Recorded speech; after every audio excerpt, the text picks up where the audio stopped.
Hola, ¿qué tal? Aquí estamos en el diálogo inesperado número 3, me parece que es, ¿no? Así es. Y aquí estamos Antón García Fernández desde Jackson, Tennessee. Y aquí estoy yo, pues bueno, pues desde Oviedo, Asturias. Y bueno, vamos a empezar ya con este tema, que como es inesperado todavía no lo sabéis, pero que es la Rhapsody in Blue de George Gershwin.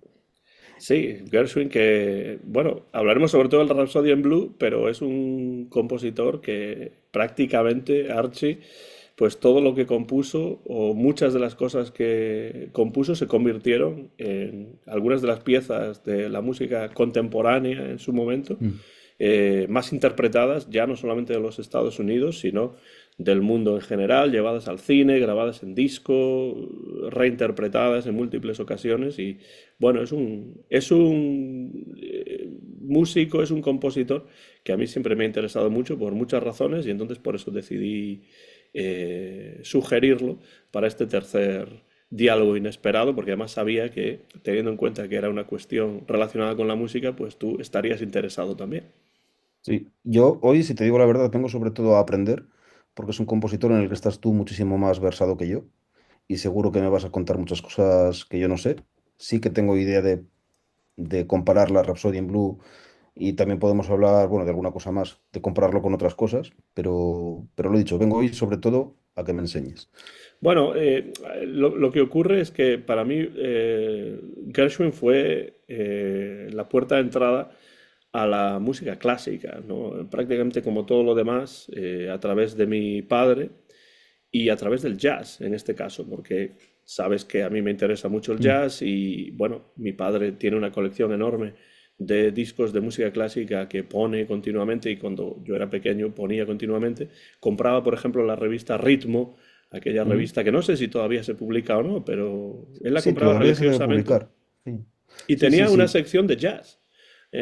Esa revista que es sobre música clásica, pero tenía una sección de jazz y yo me leía la sección de jazz y le dejaba a mi padre el resto de la revista y poco a poco me Mm. fui interesando, pero mi entrada, mi relación entre el jazz y la música clásica es y fue George Gershwin y recuerdo que el primer disco de música clásica que tuve pues fue una grabación, creo que dirigida por Leonard Bernstein, Ujú. de la Rhapsody in Blue y Un americano en París, precisamente. Entonces sí, Gershwin es un compositor que me interesa mucho y que además de ser un compositor de música que podemos denominar clásica o contemporánea, fue también un compositor de música popular en los años 20 y Exactamente, sí. 30 y bueno, esa faceta por supuesto también me interesa mucho y fue la primera que conocí de él porque claro, de esto que se llama el gran cancionero americano, Great American Songbook, a mí siempre me ha interesado muchísimo y por supuesto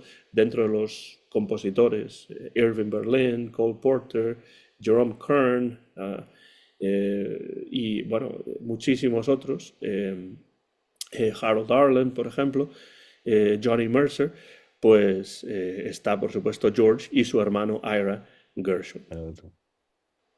Sí, de hecho, a mí, bueno, eso luego comentaremos, pero me parece también muy interesante, ahora que mencionaste a Gershwin como, perdón, a Bernstein como intérprete Uh -huh, de Gershwin, también incluso me parece muy interesante la conexión que hay entre el Bernstein compositor uh -huh. y el Gershwin, y el Gershwin compositor, ¿no? Porque yo veo, bueno, hay conexiones evidentes, ¿no? O sea, de hecho, ambos cultivaron, por ejemplo, el musical, por ejemplo. También el propio Bernstein tiene obras clásicas, pero que tienen una influencia del jazz, Uh -huh. vamos, evidente. Vamos, de hecho, bueno, en fin, que hay citas directas, ¿no? De ese estilo. Entonces, por ahí me parece, bueno, muy interesante también la relación entre ellos dos. Sí, además es una relación curiosa, ¿no? Porque Bernstein admiraba mucho a George Gershwin, interpretó muchas de sus obras, grabó muchas de sus obras, pero tenía una relación a veces pues un Sí. tanto ambivalente, ¿no? Mm. Con la obra de Gershwin y en especial con la Rhapsody in Blue, que es Sí. el tema del que hablaremos pues con mayor profusión en esta conversación, porque él decía Sí, que estaba mal compuesta, ¿no? sí, que no la consideraba una verdadera Sí, composición, esas eran sus sí. palabras, no la considera una verdadera composición porque decía que le faltaba unidad, que se podía eliminar cualquier parte y que eso no afectaba al todo. Con lo cual la pieza no le parecía que fuese una verdadera composición desde el punto de vista más estricto, ¿no? Pero, pese a ello, los Mm. críticos también le dijeron, pero usted, señor Bernstein, ha grabado la Rhapsody in Blue, ha interpretado la Rhapsody in Blue, ha dirigido la Rhapsody in Blue mucho más que cualquier otra obra, es de las que más ha dirigido usted. Y entonces él respondió, todo hombre mata aquella cosa que ama. Esa es la respuesta, es un poco críptica, ¿no? Sí, De Leonard Bernstein, que bueno, Bernstein es otro que algún día tendremos que hablar de él sí, porque pues sí, tiene es cosas. una figura interesantísima también. Sí, sí lo es. Además, es una mala bestia en el sentido de que era un gran compositor para mí a reivindicar. Ujú, Y porque, bueno, se le tiene sobre todo como director, pero es que como compositor es muy bueno también. ujú. Un director no hace falta descubrirlo y además un gran pianista. Sí, Yo y creo que era un además también todoterreno. un interesantísimo pedagogo, ¿no? Por todas Sí, esas cierto. clases y programas de televisión Sí, que realizó para jóvenes y tal y cual. O sea, también esa dimensión sí. docente a mí me parece muy interesante de De hecho, Bernstein. son espectaculares y bueno, y hay cosas, incluso todavía, bueno, hay un libro editado con algunas de ellas, al menos, yo lo Ujú, tengo. Y bueno, y hay cosas que dices, vale, puede haber cosas que hayan quedado algo desactualizadas, porque, oye, con el tiempo todo avanza, pero aún así, para lo que es su tiempo, es que esto era ujú. impresionante. Y el lujo de tener a una figura de primer orden, como es Leonard Bernstein, enseñando música a través de la televisión, es Sí, una sí, cosa sí. Es que que en ese sentido los tiempos han cambiado totalmente, Archie. O sea, sí, que sí, tú pudieses en los años 40 encender la radio y que de repente saliese Toscanini por ahí dirigiendo a la sí, Orquesta Filarmónica de Nueva York, o que en la televisión en los años 50, pues de repente Leonard Bernstein fuese el invitado en un programa de estos de late night, sí, o que dirigiese una obra en directo desde Nueva York a través de la televisión, bueno, eso es algo que hoy en día sería impensable. sí, fíjate, es que yo lo pensaba también hoy con un vídeo que además está en YouTube de John Cage, Ujú. que es una especie de talent show y dices, o sea, esto, esto hoy no sé si es que no sabemos reconocer a una figura que lo esté haciendo Mm, o es que simplemente no la hay. mm. Y probablemente es que no la hay. Y tampoco creo que las grandes compañías de comunicación les Estén interesadas permitiesen en. hacer ese tipo Claro, sí. de programa en el 2025, ¿no? Pero bueno, evidentemente Gershwin es un músico que, como todos, es hijo de su tiempo y su interés por el jazz se entiende si tenemos en cuenta que nació en Nueva York en 1898 y que Sí, entonces, claro. en la adolescencia, es Mm. cuando entra en contacto con ese jazz que se convirtió en los años finales de los años 10 y durante todos los años 20 en la banda sonora de esos años 20 de Claro, Holgorio y ¿no? los Roaring Twenties que dicen eso es. Es, en es inglés, que ¿no? era la música popular de entonces, claro. Claro, La que tenía más pujanza en ese momento. y además con una connotación también racial, Sí. cultural, muy, muy interesante, pero también hay que tener en cuenta que George Gershwin no fue un músico que saliese de las clases más privilegiadas de los Estados Unidos, más bien al Mm. contrario, era hijo de una familia humilde, Sí. de Eran inmigrantes inmigrantes, no eran de rusos, origen. sí, Eso es sí, rusos. que venían de Mm. Rusia. Su padre, que bueno, se cambió el nombre porque su Mm. apellido era Gershowitz, evidentemente Sí, un lo apellido hubiese judío. tenido más difícil a nivel comercial. Claro, claro. Se llamaba Moritz Gershowitz y entonces dijo, no, nos vamos a Mm. cambiar el nombre y se convirtió en Morris Mm. Gershwin, ¿no? Que bueno, Gershwin. suena un poco, digamos, menos étnico, ¿no? Esa era la Sí, intención en esa época, porque claro, con el enorme racismo que había y que sigue habiendo, pues sí. evidentemente era complicada la situación para alguien que se llamase Gershowitz. Pero bueno, la intención de la familia de George Gershwin fue vivir el sueño americano típico de Mm. pues todos los inmigrantes que llegaban de diversas partes del mundo a finales del 19, principios del 20. Y bueno, en el caso del padre de George Gershwin, pues no fue, ese sueño no fue realmente tan dulce porque tuvo que trabajar mucho, no tuvo mucho éxito en muchas de las cosas que hacía, no tenían mucho dinero y bueno, tuvieron dos hijos. Mm. Y bueno, también tenían una hermana que también mostró interés por la música, pero George y Ira Gershwin son los dos que pues, pasaron a la historia de la música, uno por componer y otro por escribir letras, porque realmente colaboraron durante toda la carrera de George Gershwin, que fue desgraciadamente breve debido a que pues vivió poco, no llegó a cumplir 40 Sí, años George Gershwin. claro. Mm, Y bueno, en este contexto urbano de esa Nueva York de principios del siglo XX, con muchos problemas en muchos sentidos, pero también con mucha modernidad, mucha tecnología que empezaba a tener su importancia, George Gershwin, de niño, de joven, como se cuenta, por cierto, en este muy interesante libro de Ulrich ujú. Rühle, que se titula Locos por la música, la juventud de los grandes compositores. Entre esos grandes compositores de los que habla Rühle está Gershwin y habla aquí de su juventud. Fue una juventud en la que la música en un principio no era lo que más le interesaba el patinaje sobre ruedas, le interesaba el béisbol, era más atleta, sabía pegar buenos golpes y recibirlos y bueno, en ese contexto era algo positivo, porque claro, era una vida Sí, urbana, no siempre fácil, pero le interesaba más, mucho más el deporte de lo que le pudiese interesar la música, mientras que a su hermano Ira le interesaba mucho más la literatura y leer que el ejercicio físico. Entonces eran dos hermanos muy muy diferentes, diferentes. pero que se compenetraron muy bien cuando tuvieron que empezar o cuando empezaron a colaborar. Pero esto cambia, claro, esto cambia porque George Gervin se interesa por la música y se interesa por la música Archie a través del jazz. Sí, Cuando claro. descubre el jazz, el bate de béisbol ya no le interesa, los patines solamente le interesan para llegar más rápido al sitio al que va y no simplemente por hacer deporte y se empieza a fascinar pues con esos pianos mecánicos en los que se le metía Sí, una pequeña moneda y entonces tocaban las composiciones del momento, los jukeboxes también, las sí. cramolas, porque además la familia de Gershwin durante un tiempo se mudó a Harlem.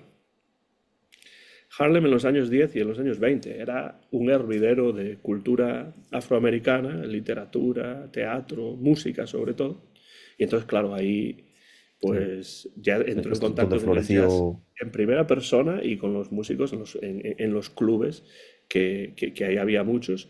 Y bueno, como ejemplo, Chick Webb, el batería, estaba ahí en Harlem en esa época, Duke Ellington estaba en Harlem en esa época y muchas otras bandas, muchas otras orquestas y muchos otros músicos de ese jazz inicial que realmente fascinó de una manera impresionante a George Gershwin y yo me reconozco un poco en eso porque la primera vez que yo escuché el jazz pues me pasó algo que supongo que sería semejante, ¿no?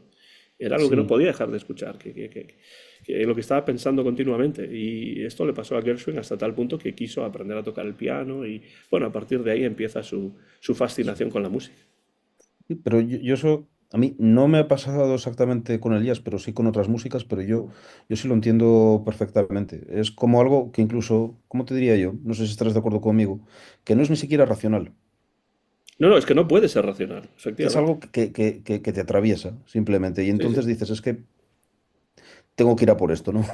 Claro, y además tiene mucho que ver, como dices, con el estilo de música, ¿no? Porque Sí, yo hay músicas que escucho y, bueno, no me molestan, pero tampoco me atraen demasiado, ¿no? Pero hay ciertas músicas que si de repente salen de la nada sí, y o se resuenan contigo por escuchan lo que sea. y no puedo Mm, hacer otra cosa que parar y durante un rato escuchar, ¿no? Y esto le pasaba a Gershwin. Y también era un hombre que no tuvo mucha formación musical formal, ¿no?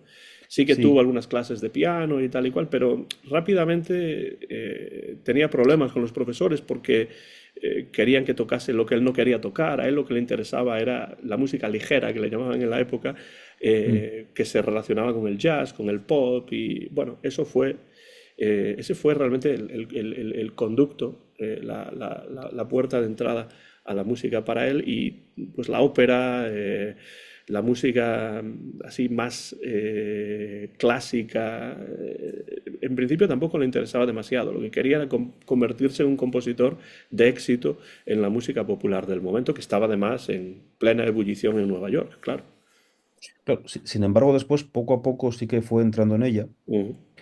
Pero no obstante, hay una cosa que yo sí observo, no sé si estarás de acuerdo, y que yo además veo que en el caso de Rhapsody in Blue, es muy evidente, que quizás esta manera que tuvo él de entrar en la música hace que de alguna manera ves que todo funciona de una forma como muy instintiva. Ujú, Entonces, a cierto punto sí que hay una serie de temas aparentemente desordenados, que es un poco, digo aparentemente porque yo no estoy tan convencido de que sea así, pero ujú. es un poco lo que quizás hace que Bernstein tenga esta impresión, pero son temas que de alguna manera funcionan de una forma muy orgánica después.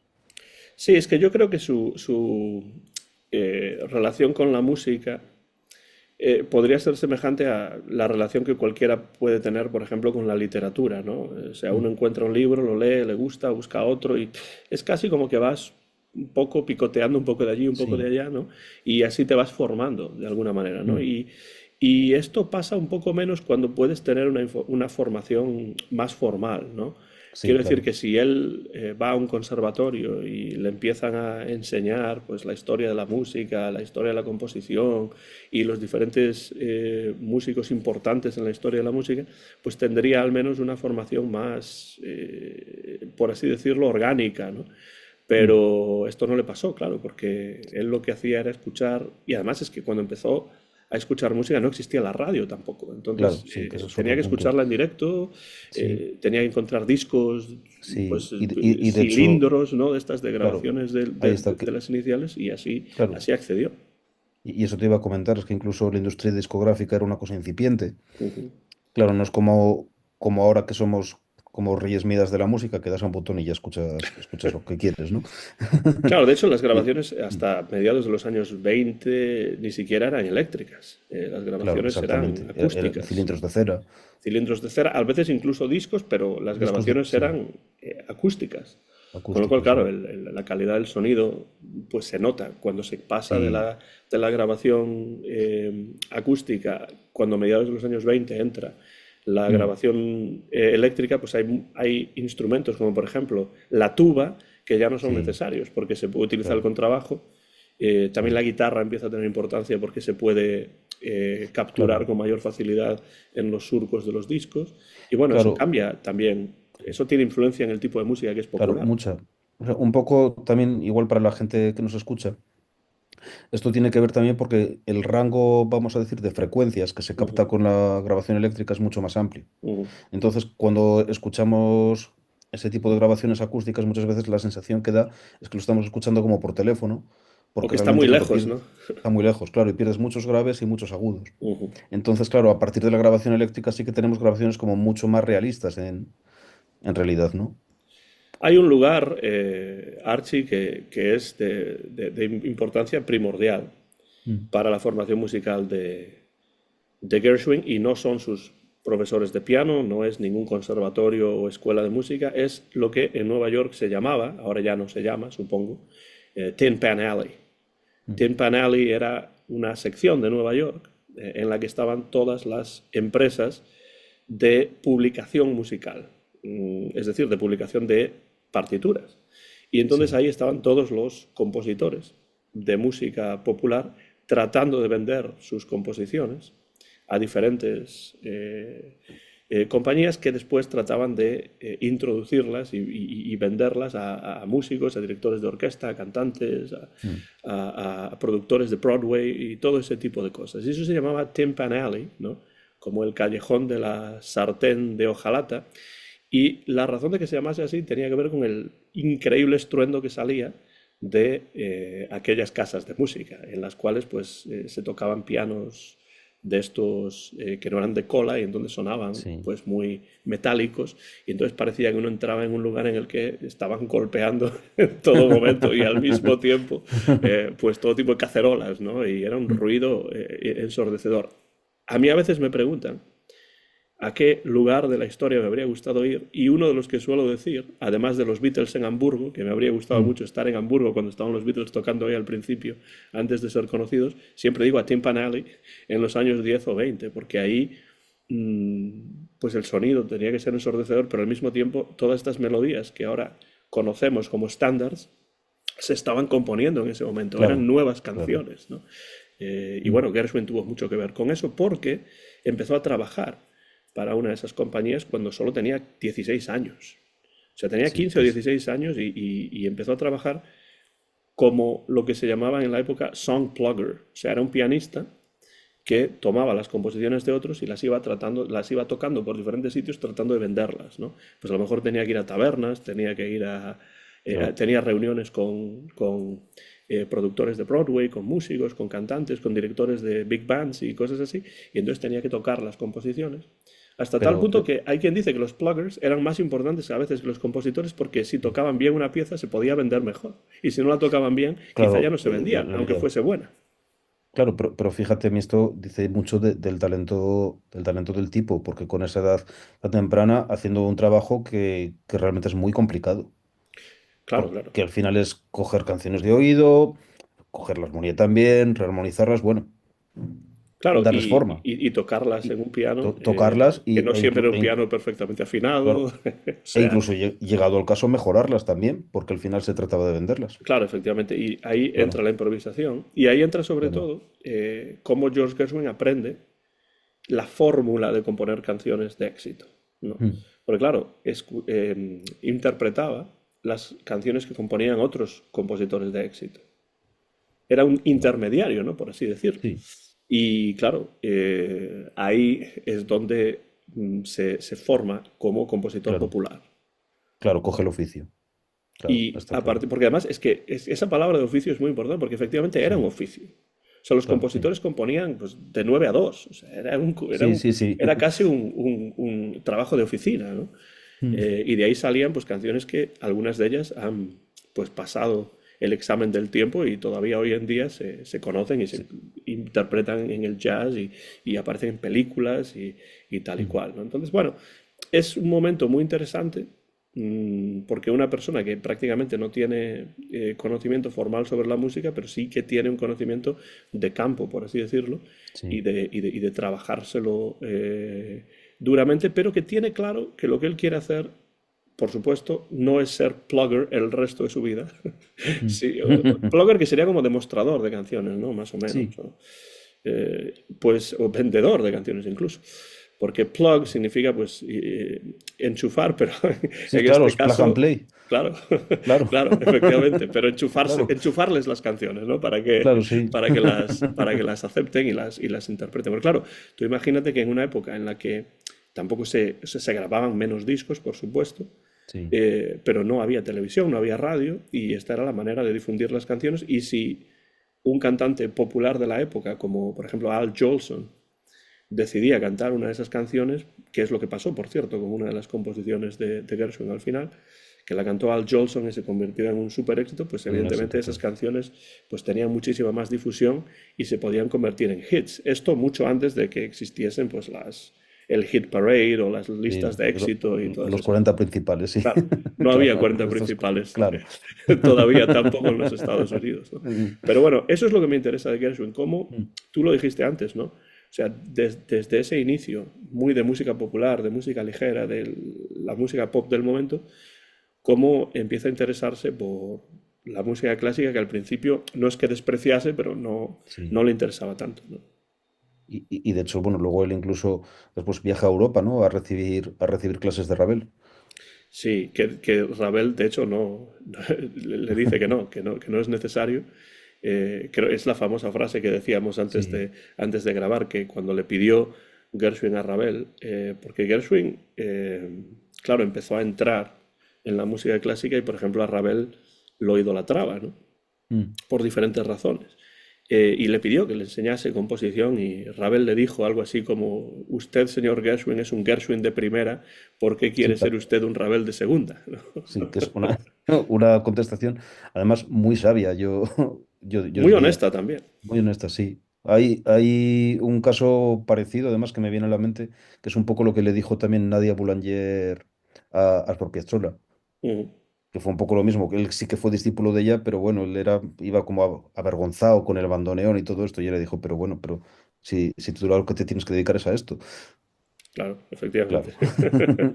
Claro, es que esa es una cuestión interesante porque, claro, Gershwin va a pasar de ser Mm. un demostrador de canciones a ser A un ser compositor un importante. compositor. Y no tardó Mm. mucho, además, pero sí que recibió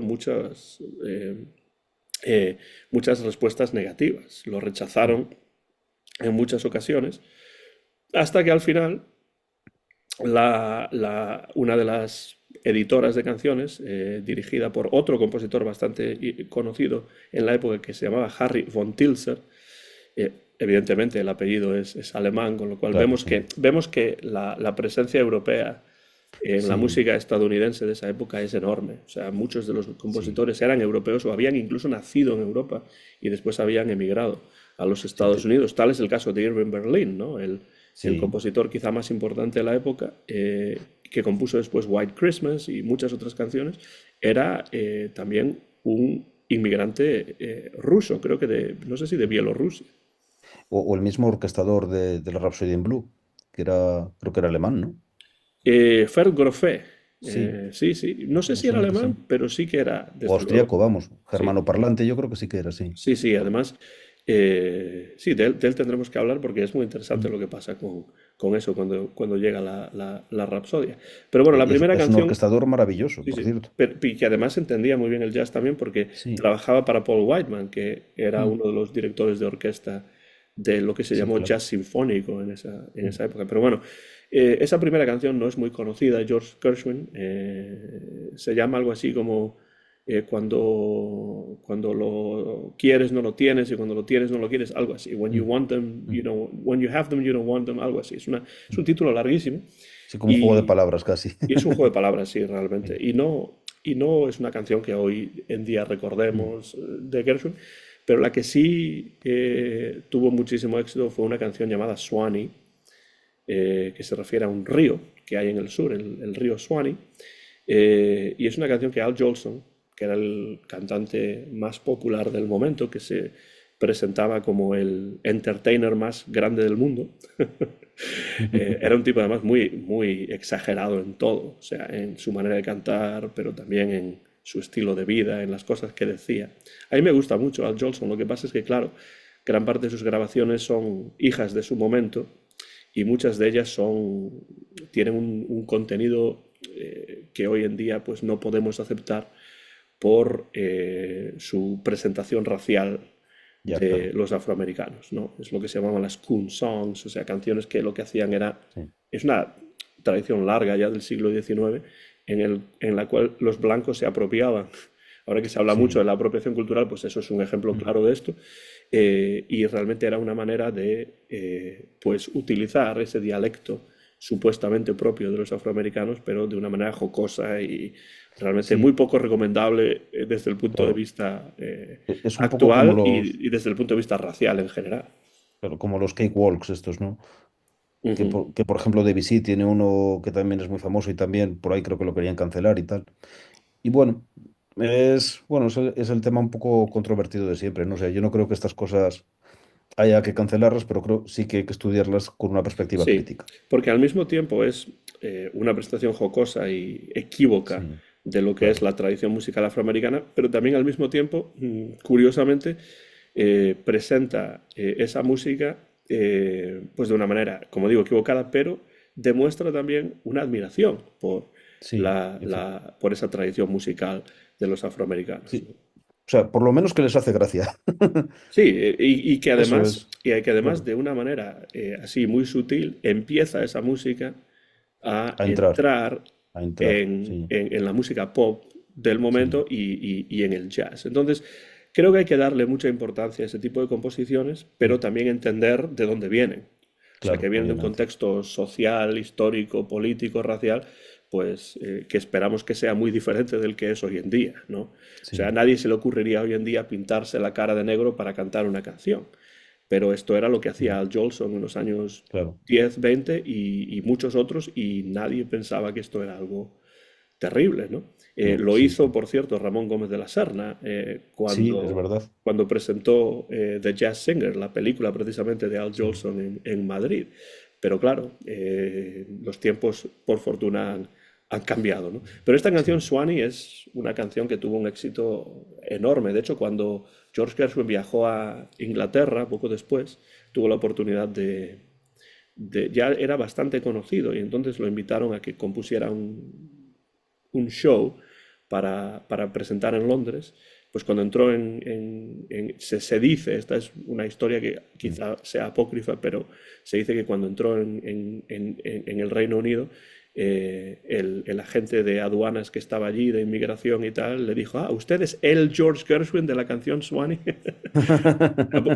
Buen inicio, ¿no? Sí, Buena claro. entrada al Reino Unido para George Gershwin. Pero ya se estaba convirtiendo en un compositor conocido, sobre todo de temas poperos, y con la ayuda de su hermano Ira, que era realmente un poeta muy interesante, de lo que se llamaba light verse, ¿no? Como Mm. verso ligero, poesía ligera, pero que esto le vino muy bien para después algunas de las letras que compuso Ira Gershwin para las canciones de George Gershwin, para las melodías de Gershwin, son verdaderos poemas.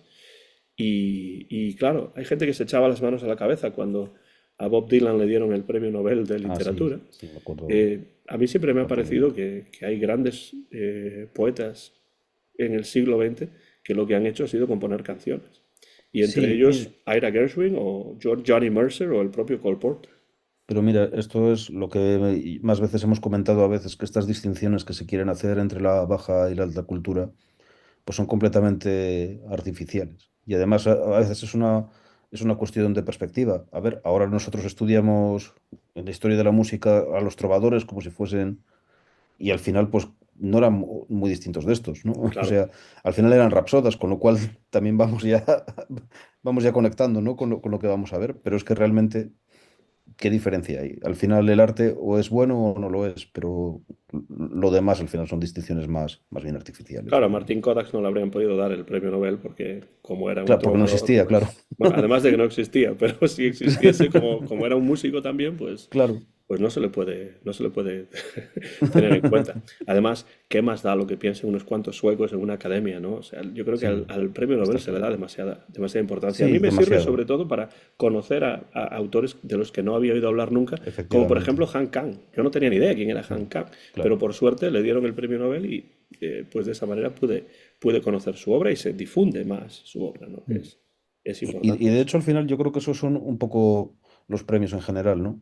Si al final, pues yo qué sé, hay figuras muy importantes en todos los campos que el premio más célebre, el Nobel o el que sea, no lo obtienen nunca y eso no les hace peores. O sea, por ejemplo, en el caso del Nobel de Literatura, pues Claro nunca que lo no. tuvo Borges y ¿qué más Mm. da? No lo tuvo Galdós tampoco, ¿y qué Claro, más? exacto. Claro. De Eso hecho, es. veía el otro día un vídeo sobre eso, que alguien decía, a mí me habría gustado que le hubiesen dado el Nobel a no sé quién, no sé quién, no sé cuánto. Digo, bueno, y a mí, pues me habría gustado que George Gershwin hubiese vivido más tiempo y hubiese podido Sí, componer más, pero la mejor vida eso. es como es y pues, Claro, claro, ahí está, no, ya puestos a elegir. claro. Pero bueno, ya estamos cerca del momento en el que compone la Rhapsody in Blue George Gershwin, que es a principios, bueno, mediados de los años 20, 1924. Él había realizado un viaje a Inglaterra, como hemos dicho, había estado en Europa. Mm, Él tenía una enorme admiración por Europa. sí. Desde el punto de vista cultural, musical, las ciudades como París, como Londres, le atraían mucho, ¿no?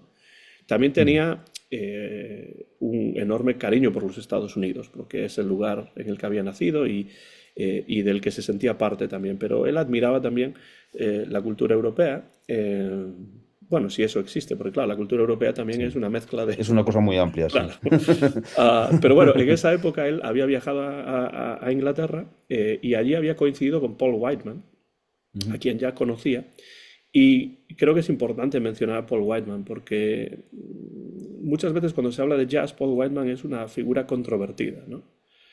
Porque, claro, era un hombre que tenía una enorme formación musical y que tenía al mismo tiempo, igual que Gershwin, un enorme cariño y atracción por el jazz.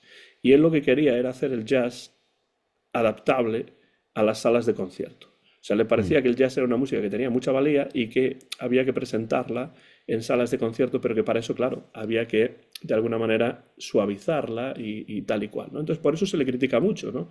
Se hace la broma de Paul Whiteman, el rey del jazz, que se Mm. presentaba como el rey del jazz, pero eso es como el rey del rock o el rey del Sí, pop. O claro. sea, ¿qué significa Sí, eso? Es, sí. es una Pues etiqueta, no, ¿no? pues nada, claro, exactamente. Y como se llama Whiteman, pues claro, el hombre blanco que tomó la Y música de claro, los claro, negros y la blanqueó claro. y tal y cual. Pero es Sí. cierto, hay parte de eso no vamos a decir que no. Mm. Pero a mí me gusta mucho Paul Whiteman porque es un tipo que supo entender que el jazz en una época en la que el jazz estaba criticado de la misma manera que el rock lo estuvo después, Mm. él valoró el jazz y lo quiso presentar a un público más amplio. Y para mí eso es muy importante, por no hablar de la cantidad de magníficos músicos de jazz que tuvo en su enorme orquesta. Mm. Pues Bix Beiderbecke, Frankie Trumbauer, el propio Bing Crosby empezó como cantante en la orquesta de Paul Whiteman, Roy Bargy al piano. Bueno, hay muchísimos músicos importantes de jazz que empezaron en la orquesta de Paul Whiteman, porque claro, Mm. se ganaba bastante dinero y él permitía solos en su banda, Sí, ¿no? claro. Y esto pues estaba muy Hombre, bien. era un estímulo, claro, les permitía lucirse también y, claro, Claro, y les permitía incluso, pues después podían grabar por sí, su por su parte cuenta. con otros grupos y Mm. estuvo también Jack T. Garden, el gran trombonista, pues también tocó con él. Me parece que a veces se critica demasiado y se ningunea mucho a Paul Whiteman cuando en realidad tuvo una importancia enorme y cuando en Europa se empezó a escuchar jazz, se entendía el jazz desde el punto de vista de ese jazz sinfónico que es lo que quería Sí, crear Paul Whiteman. Y esto es, si hablamos de Gershwin, yo creo, enormemente importante, jazz sinfónico, porque ahí tenemos sí. esa Claro, mezcla que también la, quería hacer el propio la- Gershwin. la confluencia de estas cosas. Además, es verdad que si te pones a fijarte, los ejemplos que hay también de jazz sinfónico, desde el punto de vista de la música clásica que se Ujú. aproxima al jazz, que hace el camino opuesto, es que son todos posteriores, o sea, todos vienen en definitiva de aquí. Claro, Porque claro. antes sí que había habido algunas cosas, pero de otra manera Pero yo y cuando más a escucho a pequeña Paul escala. Whiteman, o sea, me doy cuenta de que él está intentando hacer algo diferente, a veces Mm. funciona mejor, otras veces peor, pero desde luego hay un interés por potenciar el jazz en sus grabaciones. Mm. O sea, uno no escucha una grabación de Paul Whiteman de los años 20 y piensa, esto es enormemente comercial.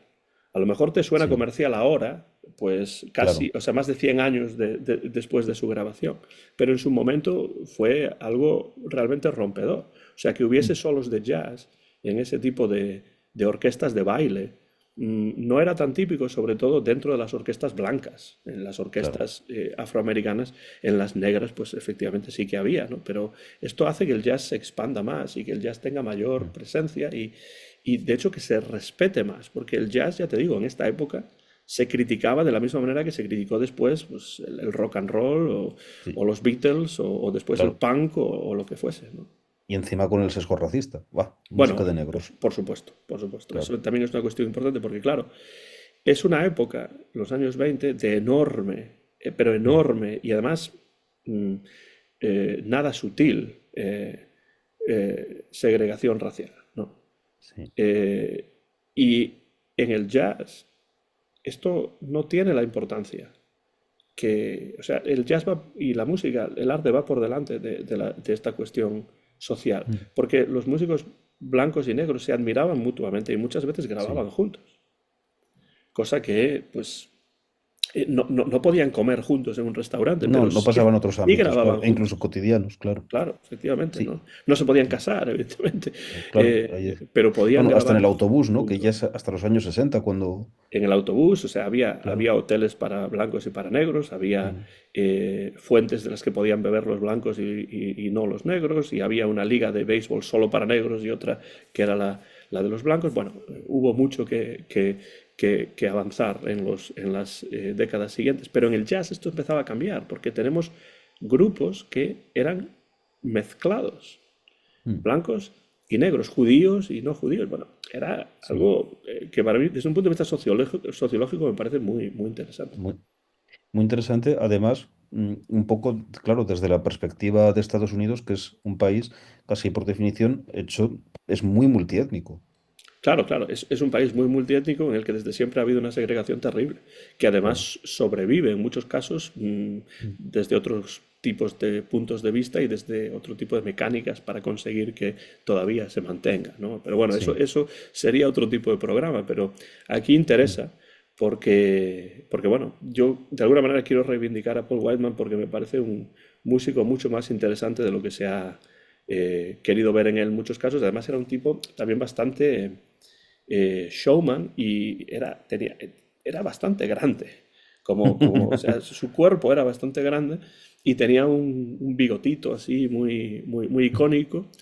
Y bueno, le dio muchas oportunidades a muchos músicos, sobre todo blancos, claro, Sí, pero él valoraba mucho el jazz más, mm, más típico, sí, clásico, y que tiene que ver en general pues, con los músicos negros, claro, negros, claro. claro. Sí, y es un poco, y es él precisamente quien encarga a Gershwin la Rapsodia en este contexto. Sí, porque él quiere presentar en el Aeolian Hall de Nueva York, que es una venerable sala de conciertos, una extravaganza, ¿no? Es lo que quiere hacer. Mm, Quiere hacer un concierto que sea un concierto un poco de presentación centrada en el jazz, ¿no? mm. Tocar temas jazzísticos de bandas de jazz, pero adaptadas a su enorme orquesta de veintitantos músicos. Y después también comisiona, encarga algunas nuevas piezas a algunos compositores, pero diciéndoles que tienen que estar basadas en el jazz. Y uno de Sí. estos compositores es George Gershwin, ¿no? Y entonces es cuando George Gershwin va a componer esa Rhapsody in Blue específicamente para que se presente en ese concierto que se va a llamar Un experimento de música moderna, An Experiment in Modern Music.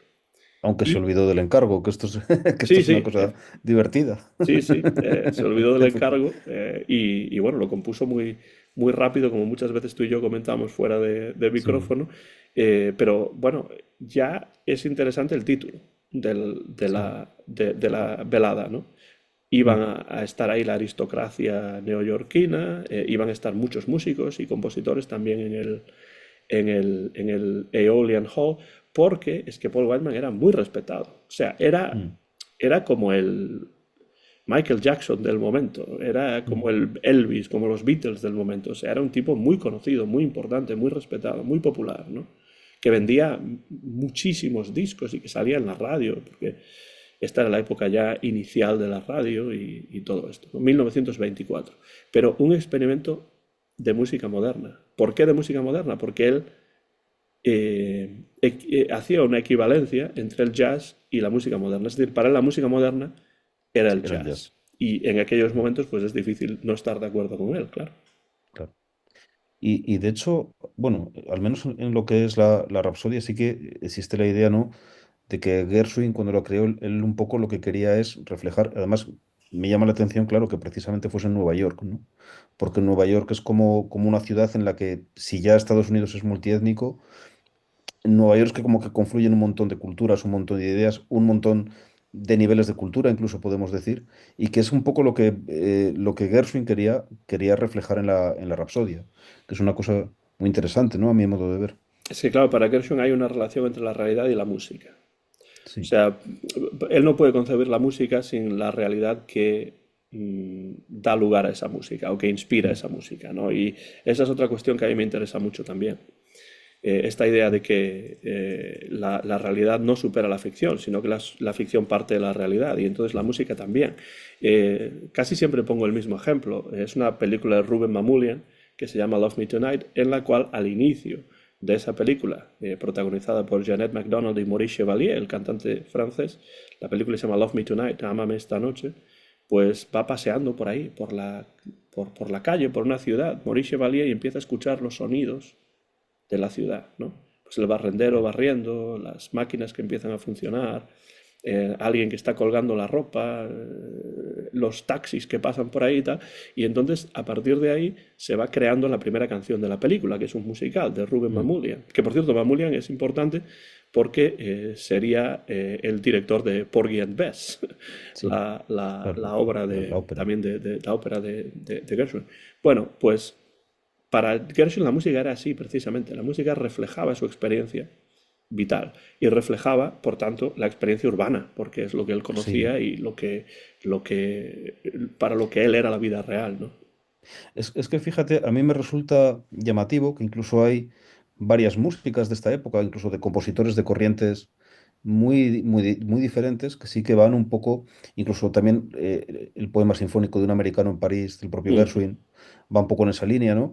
De reflejar ese ambiente urbano y de la modernidad. O sea, estoy sí. pensando en el despertar de una ciudad de Luigi Russolo, que era el Ujú, músico ujú, futurista. Estoy ujú. pensando en el propio Charles Ives con ¿cómo se llama esta obra, hombre? Ahí ahora lo tengo. Bueno, es la que va con la pregunta sin respuesta, la otra, la de Un paseo por Central Park, es la obra. Y es un poco esta misma idea, que es algo que a mí también se me ocurre conectar, aunque es otro concepto, con estos madrigales que a veces se hacían en el Londres pues, de la época de Orlando Gibbons y tal, que un Ujú. poco iban reflejando lo de, bueno, y se venden no sé qué, y se venden no sé cuáles. Y entonces van metiendo en la letra, ¿no? Pero bueno, es un poco esta idea, solo que llevada, claro, al tiempo de la modernidad. Y claro, ¿qué más representativo de la modernidad que precisamente las ciudades? Claro, es esto, Archie, cuando yo estuve investigando un poco sobre el jazz y su relación con la Mm. poesía española para el libro que Sí, escribí para el sobre este libro que tema, escribiste. esto se refleja también en los poemas Sí. Mm. futuristas y vanguardistas españoles, bueno, españoles y Efectivamente, supongo claro. que de otros lugares también, pero Mm. españoles de la época. Poemas de los años 20, 30 en España, Bueno, muchos de Poeta en ellos Nueva York, trazan. mismamente. Sí, Poeta en Nueva York es el Claro, ejemplo claro. más importante, claro. Claro. Pero incluso poetas menos conocidos Mm. trataban de hacer eso, de Mm. reflejar en sus versos los sonidos de la ciudad, ¿no? Porque Sí, las ciudades habían cambiado y sí, había o sea, llegaba en esos momentos una modernidad en forma de tecnología, mm, en forma de cosas que no se habían visto antes, que, claro, sorprendía a la gente. Y además, sí, mucha de esa modernidad tecnológica venía acompañada de unos sonidos muy específicos, ¿no? efectivamente. Y entonces, esto es lo que hace que la relación con la música, con la poesía también, me Sí, parezca muy interesante, ¿no? Porque se puede claro. reflejar esto a través de la música. No, claro, efectivamente, es precisamente, claro, al ser la época también, lo dicho, es como el resultado de la revolución industrial, incluso eso pasa en otras concepciones de la música. Por ejemplo, en este caso, claro, en estos años todavía no existían los medios tecnológicos para hacer lo que luego fue la música concreta que Ujú, hicieron los franceses, ¿no? Pero es que realmente esas ideas ya estaban allí. Y ujú. al final, claro, esta idea incluso que luego aparece en diversos compositores, de que cualquier sonido puede ser susceptible de ser un sonido musical, al final viene en cierta medida de esto. Claro, ujú, claro. Y el jazz bebe mucho de eso, Mm. porque a través de los instrumentos se Claro, realizaban efectivamente. pues todo tipo de sonidos, a veces Mm. graciosos, a veces menos y a veces Mm. más aceptables que otras. La batería, por ejemplo, es el típico Sí, instrumento del que claro. se suele hablar, ¿no? Porque la batería ahora, Mm. nosotros pensamos en la batería hoy en día y claro, pensamos en unos tambores, un bombo, un Sí. platillo, un hi-hat, ¿no? Ese tipo de cosas. Mm. Pero en los años 20 la batería incluía claxon, incluía Claro. campanillas, incluía todo tipo de cosas que hacían ruido. Entonces, claro, Mm. la gente y muchos críticos, sobre todo los que estaban en contra del jazz, Mm. bueno, primero, cada vez que escuchaban algo que tuviese una batería ya le llamaban jazz. Sí. De ahí que a la batería se le llamó el jazz band. O sea, la batería en esa época le Claro, llamaban el jazz band en Europa, sí. porque De lo hecho, eso relacionaban con el jazz. aparece en Tintín cuando están en Tintín el país de los soviets. Mira, esto debe ser un jazz band ruso, Claro, ¿no? efectivamente. Y está tocando ahí una plancha de acero. Pero un jazz band se refiere a la batería, no a la banda de Claro, jazz. sí. Claro, Eso claro. es, claro. Y bueno, después, por supuesto, los críticos que estaban en contra del jazz lo presentaban como un ruido infernal, como un ruido Sí. que no tenía ningún sentido, que no era música, que no sé qué. Pero bueno, esto no es nada nuevo, ¿eh? No, Porque de lo es mismo se algo que decía del rock, lo mismo se dice del rap, lo mismo se dice del hip hop, etcétera, etcétera, ¿no? y lo mismo se decía de Wagner, o sea que, Sí, claro, efectivamente. O claro, sea, es que si vamos más atrás también claro, pero sigue siempre es pasando lo el caso, mismo. siempre Sí. pasa eso, ¿no? Pero bueno, en la Rhapsody in Blue, desde luego, se ve esto. Y se ve más, yo creo, Archie, en Un americano en París, Sí, porque sí no que más ahí se todavía. trata de presentar Claro, estaban su los claxons, experiencia estaban. de la ciudad, ¿no? Claro. Y de hecho el motivo principal de un americano en París está basado en un claxon. Sí, claro. Claro, Y por eso es un poema sinfónico, porque realmente claro. narra una historia, ¿no? Sí, eso es. La Rhapsody in Blue no narra una No. historia necesariamente, pero sí que evoca un Mm. lugar, ¿no? O por lo menos un espacio urbano, ¿no? Se podría decir. Tengo mucho interés, por cierto, antes de que hablemos ya más Sí. de manera más específica sobre Rhapsody in Blue, ¿Cuál es tu opinión? O sea, ¿cómo recibes tú, cómo lees tú, cómo escuchas tú la Rhapsody in Blue de Gershwin? Pues mira, claro, yo claro, como vengo de una formación más clásica, yo evidentemente la voy a relacionar con cosas que vienen de allí. Ujú, Y bueno, es una cosa curiosa porque, claro, realmente es algo que realmente tal vez en su momento sí era nuevo, pero si lo ves en un contexto más amplio, ujú, tal vez no era tan nuevo o sí que se explica más, más relacionado con otras cosas que estaban haciendo otros compositores o incluso que habían hecho antes. O sea, ujú, por ejemplo, yo de la Rhapsody in Blue veo una inspiración, pero muy clara en en las rapsodias húngaras y la Rapsodia española también, porque también ujú, entraría de Franz Liszt, ujú. Sí, que al sí. fin y al cabo, claro, es, bueno, el género rapsódico, pues sabemos bueno, que en principio es alguien que se pone como a improvisar y a encadenar una serie de temas. Lo que pasa es que Liszt sí, es verdad, aunque hay diferentes tipos, no todas las rapsodias de Liszt son iguales, pero vamos a decir que es alguien que sí que establece un poco, por lo menos unos principios que a partir de ahí sí se siguen, ¿no? Por ejemplo, normalmente lo que trata de hacer es, en un primer lugar, empezar con una parte, una danza más lenta, ¿no? Que normalmente suele ser una alazán. En el caso en el caso de la Rapsodia española me gusta mucho porque utiliza el tema de la folía. Ujú. Y después una danza más rápida, ¿no? Que en el caso de de las rapsodias húngaras es una frisca. Y en el caso de la Rapsodia española, cosa que también me hace mucha gracia, es una jota aragonesa. Claro. Y lo cual da una combinación muy curiosa. Pero es que esto de alguna manera en la Rhapsody in Blue de Gershwin también está. Sí. Y al final, claro, si nos ponemos a mirar, Mm, en este caso, tanto Liszt como otros compositores y como también el propio Gershwin, mm, hay un punto nacionalista en todo esto que obviamente viene del Sí. romanticismo y que Sí, sí. después, claro, sigue durante el siglo XX. Y en Y el que no se ha fondo, perdido, además, porque y esto eso, claro, sobrevive a día de hoy. sí, sí, sí, claro, sí, y a veces no para bien, pero Sí, efectivamente. porque, porque bueno, oye, esto es como todo, mientras se entienda como una cuestión, pues oye, mira qué diversidad cultural tenemos, pues eso está muy bien. Ya cuando se empieza a entender, oye, es que yo soy mejor que tú, Claro. pues ya la cosa empieza a ir mal. Creo que no es tanto el caso de Gershwin, No, no sé, no es para nada, no me parece a mí pero, que sea así. Todo lo contrario, porque de hecho todo ese interés que él muestra por Europa y tal, es que evidentemente no cayó en esa enfermedad, ¿no? ujú, Pero bueno, tanto en el caso de Liszt como en el caso de Bernstein, si te pones a pensarlo, claro, al final, Liszt, bueno, era un húngaro muy raro, porque él en Hungría, de hecho, él no hablaba húngaro, él, él hablaba alemán. Pero bueno, él de alguna manera, oye, al final, el interés que él mantuvo al hacer estas rapsodias también era recuperar de alguna forma o de llevar al mundo clásico, al mundo de las salas de concierto, la música ujú. popular de su país. Sí. Que Y estos mismos, lo intentó también, bueno, lo hizo también Bartók, por ejemplo. por supuesto, claro, Bartók es ya como un Liszt 2.0, ¿no? Ujú. En este sentido. Porque claro, es otro punto de vista, tal vez incluso más riguroso, porque bueno, Ujú. Liszt lo hace de una forma más, como más romántica, ¿no? Y Bartók ya es de una forma más sistemática, ya se va con el gramófono, se va a grabar, estudia más en profundidad las canciones, no es algo Ujú. que, no es que oiga campanas un poco, como sí Ujú. que es un poco el caso de Liszt, ¿no? Pero claro, en el caso de Gershwin es un poco la misma historia. Al final Ujú. él también lo que está haciendo es llevar la música popular de su país, que en este caso es Estados Unidos, a las salas de concierto. Y Ujú. desde este punto de vista yo veo otro paralelismo muy claro, ¿no? Y bueno, y efectivamente está claro el caso que mencionas de Bartók, que es también evidente que hay una conexión también, en este sentido, porque tratan de hacer la misma historia. Y tantos otros, ¿no?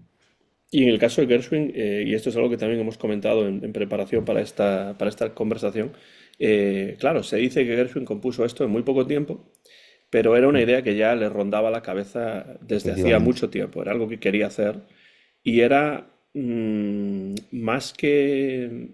bueno, él lo dice, dice que en realidad él no tenía, lo voy a leer porque lo tengo aquí anotado, que no tenía un plan en mente cuando inició la composición de la Rhapsody in Blue, pero sí tenía un objetivo. Esto es muy importante, la diferencia entre plan y objetivo. Sí. O sea, él quiere llegar a un lugar, pero no sabe exactamente cómo hacerlo. Sí, esto es como un poco, me viene a comparar el caso de Rieno, que él era un Ujú. escritor de brújula Sí, y no de mapas. Pero es importante que tiene claro. clara Sí, tiene claro. tiene claro el lugar al que quiere llegar, tiene claro el Mm, objetivo. Y el objetivo es desmitificar la idea errónea que había en los años 20 de que el jazz era una música limitada, sí, constreñida por cuestiones de estilo y por cuestiones de ritmo. Es decir, que era una música siempre toda igual, ¿no? Que es lo que se sí, dice de cosa que otras no es así para músicas, nada, como por ejemplo el efectivamente, rock, claro. se decía lo mismo, Mm, del sí, rap se dice lo mismo, ¿no? Pero, claro, quería hacerlo y no sabía exactamente cómo, pero llevaba durante mucho tiempo dándole vueltas en la cabeza a esta idea mm, y pues cuando se sentó a componer la Rhapsody in Blue y la compuso en 20, 21 días o algo así, sí, y él pensaba además que no se podía escribir una buena obra en 20 o 21 días, Paul Whiteman le dijo lo contrario, le dijo, con el talento que tú tienes se puede hacer cosas muy buenas en ese poco tiempo, pero es que no es ese poco tiempo, es que llevaba mucho tiempo dándole la vuelta en a la claro, cabeza cómo desmitificar esa idea de que el jazz era limitado, de que era una música pues, que no tenía profundidad, etcétera, etcétera.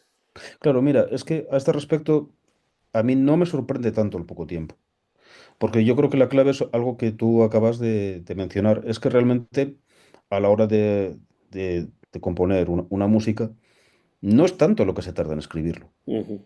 lo que se tarda es en pensarlo. Claro, claro. Mm. Y entonces, claro, es que él ya lo traía pensado de casa. Sí, Es que ese es el pero tema, además claro, desde hacía mucho tiempo, ¿no? claro. O sea, Entonces, claro. su intención era lo que al final consiguió hacer, ¿no? Mm, Eh, eh, Escribió una de las piezas más famosas de la historia de la música sí, estadounidense, en cualquier estilo, sí, está claro. eh, y reflejó pues lo vertiginoso de esta época, ¿no? El aspecto urbano Mm, de la sociedad y de la cultura estadounidense, mezclando elementos de procedencia clásica, por sí, supuesto, efectivamente, los hay, claro. elementos europeos, con elementos del jazz del momento. Y de hecho, esto es muy interesante porque vamos a 1924, vamos a la Aeolian Hall de Nueva York, la orquesta de Paul Whiteman. De hecho, a ver si tengo la oportunidad, creo que lo tengo por aquí. Lo había encontrado aquí en un libro y a ver si lo puedo encontrar para que lo veáis y te lo enseño también a ti. Esta es la orquesta de Paul Whiteman. Ah, O sea, tú mira, mira, o sea, no estamos hablando de un cuarteto de jazz, no, claro, sí, estamos es hablando de una una big band, orquesta, pero realmente grande. sí, muy nutrida, sí, sí, sí. Y con muchos músicos que son o se convertirían después en solistas de jazz importantes, Claro, ¿no? Evidentemente, todos blancos, pero todos sí. ellos con respeto por el jazz, ¿no? Y con Mm, interés en el jazz. Este es un libro que se llama La vida de George Gershwin, de Robert Rushmore, que está muy bien para como una mm. introducción breve, ¿no? A lo que es su vida. Después tenemos, por supuesto, el super volumen Sí, eso de es una Biblia. prácticamente 900 páginas de, Howard Pollack. Y este es un libro que si ustedes leen en inglés y a ustedes les interesa Gershwin, deben tenerlo porque además de que pues es muy completo, tiene una parte dedicada a la vida y otra parte aún incluso más larga dedicada a su obra. Y entonces a mí eso me interesa mucho, claro. La Sí, vida es claro, importante, pero la obra, pues también. obviamente. Bueno, es que, de hecho, eso es una cosa que pasa muchas veces cuando uno lee biografías de autores y tal. Por supuesto que la vida es importante, pero es que lo que da sentido a la vida es que nos interesa la obra, si no, ¿para qué? Claro, claro, sí, Claro, es efectivamente. que Es que a mí las biografías de músicos que hablan más de su vida personal que sí, de su obra, pues me parece bien que se escriban, porque tendrán su público, pero no soy yo ese público, porque a claro, mí, si me interesa Sinatra, es por su obra, por sus discos, y no tanto por su ideología o por claro. sus relaciones con las mujeres, etcétera, etcétera, ¿no? Claro, efectivamente. Hombre, son aspectos que pueden tener interés Sí, si y a se veces reflejan tienen de alguna. importancia con la obra, claro, por Claro, supuesto. ahí voy, si se reflejan en la obra, pero bueno, si no es algo más secundario, una curiosidad, una mera curiosidad. Pues 1924, Aeolian Hall, ahí está Paul Whiteman con toda su banda. Mm, George Gershwin es el solista al piano en la Rhapsody in Blue. O sea, no es que sí. compuso la Rapsodia y se la Ujú. dio a otro para que la tocase. Estaba Roy Bargy, que era un grandísimo pianista en la orquesta de Paul Whiteman. Pero es el propio George Gershwin el que toca Lo cual el nos da piano. idea también del pianista que era, porque es una pieza que no es nada fácil de tocar. No, claro, efectivamente. Y de hecho, yo siempre recomiendo la versión de Leonard Bernstein, que por Mm, cierto está grabada en vídeo en YouTube y pueden encontrarla con facilidad. y la dificultad de tocar eso Sí. es evidente y el propio Bernstein cuando termina la pieza casi se levanta como con alivio y se limpia el sudor porque, porque es complicado, la verdad. Claro, lo Eh, cual, por cierto, es otra relación también con Liszt, el carácter virtuoso de la obra que está también presente en las rapsodias de Liszt, ¿no? O sea, hay muchos vínculos, bien que sean indirectos, porque no creo necesariamente que la inspiración directa de Gershwin fuese Liszt, pero sin embargo, sí que lo permea de alguna manera. Bueno, al final, oye, es alguien que establece un poco el género, mm. y claro, y Sí, llega hasta ahí. se han visto, o se han encontrado comparaciones entre Liszt y Gershwin, entre Mm. Tchaikovsky y Gershwin Sí. también, Sí, y varios de otros. hecho lo de Tchaikovsky, antes que mencionamos a Bernstein, a mí me llamaba la atención que Bernstein también decía que parte de lo que le interesaba de esta obra es que decía que, bueno, que la inspiración de los temas era comparable a la de Tchaikovsky. Y Claro. eso es Ujú. un halago muy fuerte, Sí, porque Tchaikovsky, creo que, vamos, hay casi un consenso de que es uno de los grandes melodistas de todos los tiempos. claro, sí, sí, sí. Y Y ahí hay una relación clara. Pero claro, ten en claro, cuenta que Gershwin se había pasado varios años componiendo melodías populares claro, efectivamente. y ganando mucho dinero con ello, además. ¿Eh? Sí, sí, O sí. sea, A ver, no. tiene todo el sentido que los temas realmente sean temazos. Y ahí te voy a decir una cosa que yo encuentro, por ejemplo, comparando con un americano en París, Ujú. a nivel estructural y a nivel temático, creo que es una pieza, un americano en París, desarrollada, mucho mejor desarrollada, Sí, sí, pero sin embargo, ahí sí que estoy en parte de acuerdo con Bernstein, lo que es la fuerza de los propios temas, no tiene la misma que la Rapsodia. La sí. Rapsodia engancha más, Sí, bueno, yo creo que esto se ve también en el hecho de que la obra que ha quedado de es Gershwin, la la Rapsodia. primera es la Rapsodia, ¿no? Sí, está claro. Y después está pues un americano en París, está por supuesto Mm, Porgy and Bess, está mm.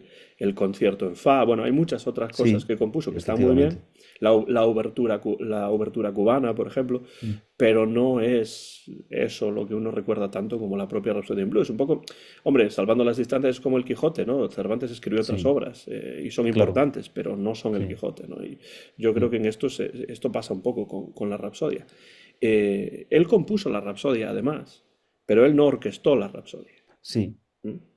Y esto es interesante porque él no solo la compone, la interpreta en el estreno mundial en el Aeolian Hall en el 24 con la orquesta de Paul Whiteman. Pero quien claro. hace la orquestación es Fred Grofé, que era el El orquestador orquestador de De Paul Paul Whiteman. Whiteman, además Claro.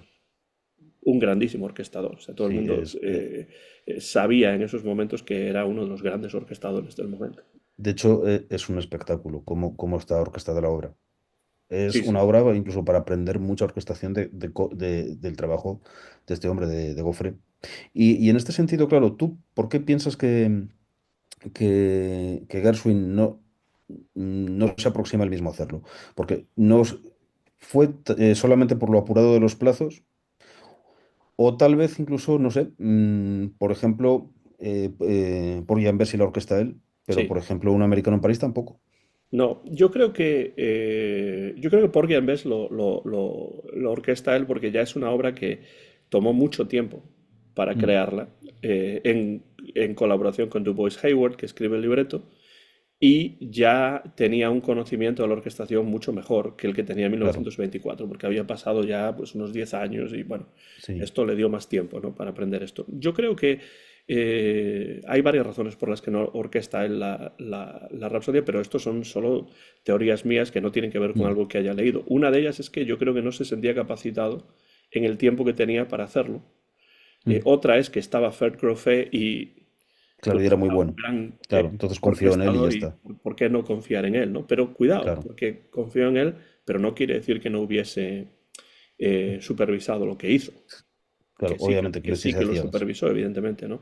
Sí, Y una cosa curiosa es que, claro, había páginas en blanco en sí, esta orquestación, pero no porque no le hubiese dado tiempo o Mm. no porque le hubiese entrado la vagancia y prefería ver la final de las series mundiales de béisbol que ponerse a escribir esa parte de la partitura. Es porque quería poder improvisar en esos momentos mientras la orquesta estaba tocando. Pero Claro, esto en el momento en el y momento.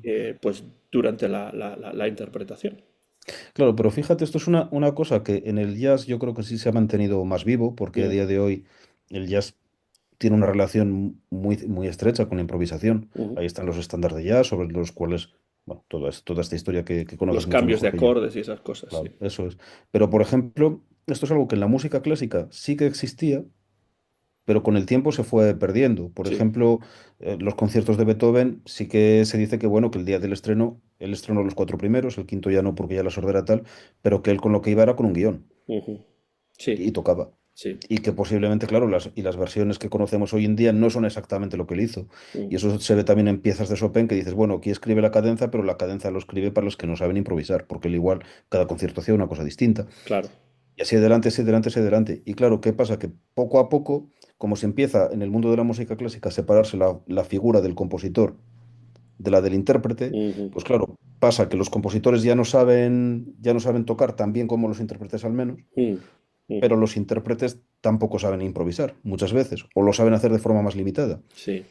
Y, y eso lleva a una separación y es algo que aquí Mm, todavía, vamos a decir, es un mundo donde eso sí que está vivo, pero en el fondo hay una relación, aunque sea a posteriori, con lo que había sido también la música clásica, donde eso en su día sí se hacía. ujú. Sí. Esto de la improvisación en el jazz yo creo que ha fluctuado, ¿no? Hay momentos en los Mm. que, y estilos de jazz en el que hay mayor improvisación y otros menos. Por ejemplo, en las big bands de swing, Sí. pues muchos de los arreglos estaban escritos. Mm. Y las bandas los interpretaban de esa manera, sobre todo para los discos. Después, cuando tocaba en directo o en la radio y ya no había el constreñimiento de los 3 o 4 minutos que tenía que durar el disco, pues ahí sí que, por eso a mí me interesa mucho escuchar las big bands, Benny Goodman, Count Mm. Basie, Duke Ellington, etcétera, en directo. Porque Claro. si tienes la oportunidad de escuchar una emisión en directo por la radio de la que ha quedado constancia, pues vas a escuchar solos diferentes y ese tipo de cosas, Sí, ¿no? claro. Después, en los años 50, durante el jazz de la costa oeste, ¿no? El West Coast Mm. Jazz, también los septetos, los sextetos, los quintetos se escribían muchos de los arreglos y se orquestaban y se Mm. tocaban tal y como estaban escritos, ¿no? Después ya hay otras épocas, el Mm. bebop, después el free jazz, por supuesto, y Mm. tal, el hard bop, donde pues sí hay mucha más improvisación, siempre por supuesto entre unos ciertos parámetros y tal, pero esto fluctúa también en la historia del jazz, como veo que también ocurre en la Sí. historia de la música clásica. Sí, también pasa. De alguna manera, es verdad que ha habido corrientes en el siglo XX donde sí que se ha recuperado de otra forma ese tipo de improvisación. Mm, Pasa, por ejemplo, en los orígenes del minimalismo, mm, mismamente, en ciertas corrientes en las cuales se hablaba de lo que Humberto Eco luego llama obras abiertas. mm, Entonces mm, sí que, claro, se plantean, bueno, son obras que, oye, que incluso a veces está escrito, pero tú te montas el puzzle, ¿no? mm, Y bueno, toman mil formas. Y entonces, bueno, de alguna manera sí que a través de eso, o incluso a través de la música electroacústica, también ha habido jam sessions de música electroacústica. mm, mm. Entonces, bueno, de alguna manera sí ha vuelto a entrar, pero vamos a decir, de otra forma, era una tradición que en cierto punto en la música, vamos a decir, que se volvió más tradicional, sí que se había perdido, y que entra a veces incluso a través de las vanguardias, claro. Ujú. Bueno, las jam sessions es un buen ejemplo de cómo en el jazz sí que se Claro. improvisaba, por no hablar de que había jam sessions en las cuales había verdaderas batallas Mm. entre los solistas para echarlos del escenario y el que quedaba el último era el que ganaba. O sea, El que ganaba. había un componente incluso de competición, ¿no? Casi como si De fuese un pique. combate de béisbol, ¿no? Un Mm. combate de boxeo, ¿no? Quiero decir, un combate de béisbol, imagínate un combate de béisbol con un combate a batazo limpio, no, un combate de boxeo, quiero decir. Es que a este respecto me viene ahora a la cabeza una película que es una película muy interesante que está basada en un libro que seguro que conoces, que es de Alessandro Barico, que es La leyenda del pianista en el océano. Sí, sí, sí, es verdad. Uf, Bueno, hace mucho refleja que no veo esto. claro, y refleja un poco esto, y aunque es verdad que los dos pianistas tocan en un estilo jazzístico, bueno, es muy gracioso también al hilo de lo que decías antes, además se relaciona, ¿no? Dice, y esta música que es, bueno, cuando no saben cómo llamarlo, dicen que es jazz. Claro, claro. Uy, es un Sí. cajón desastre el jazz, ¿no? Un Claro, poco. son cosas. Pero bueno, sí que refleja, bueno, incluso el duelo que ellos mantienen, duelos famosos que hubo en el pasado, de alguna manera Ujú, se hace eco de ellos, ¿no? Pues yo que sé, duelos de Liszt versus Thalberg, o incluso Bach versus Mersenne, que también ujú. hubo otro, cosas de este tipo. Y es verdad que, bueno, aquí, claro, lo lleva al mundo del jazz, pero se parece un poco incluso a esto que me estás comentando tú, ¿no? Sí, sí, se llamaban cutting sessions, ¿no? Cut en el sentido de cortar, o sea, de eliminar a uno Mm. y otro. Entonces a lo mejor estaban pues 3 o 4 saxofonistas importantes en un club y pues se peleaban a través de la Mm, música, ¿no? Es algo increíble, pero que además lo que hacía también era pues dar alas a su creatividad, porque tenían que ir más allá que el anterior y ese tipo de cosas, ¿no? claro. Entonces es interesante hasta incluso desde el punto de vista técnico, ¿no? No solamente por la improvisación, sino por la manera en la que tocaban, porque también dentro del jazz había quien escuchaba el jazz en esa época para bailar y pasárselo bien y tal, pero Mm, había otros que lo estudiaban, o sea que ya este sí, academicismo del jazz empieza ya en empieza los antes. años 40, 50, o sea, ahora ya se ha Mm, convertido ya casi en música clásica que se estudia más sí, que se escucha, pero esto ya había gente que se ponía ahí cerca del escenario y estaban pues casi imbuyéndose de todo lo que mm, estaba ocurriendo ahí, ¿no? Pero yo creo que George Gershwin esto de dejar algunas eh, páginas en blanco lo hace a propósito para pues incluir todavía el jazz con mayor presencia por la cuestión de la improvisación claro, en la en la Rapsodia en Rapsodia, Blue. O sea, yo creo que la Rapsodia no se llama Rapsodia y no se llama en Blue por por casualidad. Es decir, casualidad. Mm, la Rapsodia pues tiene que ver, por supuesto, con la cultura clásica y mm, son historias que estaban en gran parte improvisadas, con lo cual ahí está la relación con el jazz, ¿no? sí, Y después Blue, porque claro, el jazz viene y el blues viene de una fuente bien, común, ¿no? Entonces claro, se efectivamente. entiende que si dices Rhapsody en Blue, pues ahí el jazz, sobre Estás todo en los uniendo años los dos 20, términos. va a tener presencia, ¿no? Claro, Entonces, eso bueno, es es. algo increíble lo que hizo Gershwin porque él estaba muy nervioso antes de tocar porque no estaba seguro de la valía de la obra, etcétera, pero al final lo hizo y esto lo dijo después Paul Whiteman a posteriori, o sea que también podría estar exagerando Mm, un poco, hay que tener cuidado porque Paul Whiteman era un poco también, como digo, showman, ¿no? sí, Pero dice que la emoción del momento, de estar dirigiendo esa música en el Aeolian Hall en ese momento y con Gershwin tocando ahí, hizo que se le llenasen los ojos de lágrimas y que no recuerda parte de su dirección de la obra. O sea, que se emocionó de tal manera que le caían las lágrimas y entonces dice, no sé cómo llegué al final. Bueno, puede ser un poco exagerado, pero sí. indica que ahí hubo algo Algo especial mágico esa en ese noche. momento, sí, eso claro. Y también es curioso, para ir terminando un poco con la Rapsodia, que este concierto que Paul Whiteman pues ideó y para el cual le pidió a Gershwin que compusiese este tema, tenía un elemento didáctico también. O sea, la Mm, idea de Whiteman era dar una lección de jazz. sí, Es decir, 1924, que es, bueno, los inicios del jazz grabado, se llevaba grabando mm, el jazz desde el año 17, más o menos. La idea es dar una lección de lo que es el jazz y desde de lo que sus puede inicios hacer, hasta ahora, ¿no? claro. Y lo que es curioso, y más o menos termino casi con esto, es que cuando Benny Goodman en 1938 da su famoso concierto en el Carnegie Hall, concierto de su banda y con muchos músicos de otras bandas que se unieron, Coleman Hawkins, etcétera. Ben Webster creo que también estaba allí, pero bueno, el caso es que él también, hay una parte de ese concierto de 1938, es decir, 14 años después, que también tiene ese elemento didáctico. Como el Mm, swing llega al Carnegie Hall por primera vez, dice, la primera parte del concierto es una historia del jazz desde sus inicios hasta el momento. Entonces, vuelve a claro, retomar esa idea de claro, la sí, sí, lección sí, musical para que la gente que esté sí. ahí no solamente disfrute, sino que aprenda además un poco de lo que es la historia del jazz. Es interesante, sí, es curioso. Mm, por cierto, respecto, otra cosa que yo pensaba, que luego podemos hablar incluso, bueno, obras que aparecen después, que de alguna manera, pero yo pensaba también hablar un poco de la estructura. ¿Tú crees que Bernstein tenía razón en que la pieza es realmente tan caótica, o no es tan caótica, No, o lo es a medias? yo creo que no es caótica en absoluto. O sea, yo creo que es Mm, caótica en la medida en que la experiencia urbana es caótica también. sí, Si uno piensa en una ciudad como, pues, como las típicas ciudades estadounidenses, como Jackson, por ejemplo, donde mm, pues todo está perfectamente cuadrado mm, y todo es muy evidente y muy fácil caminar por ahí.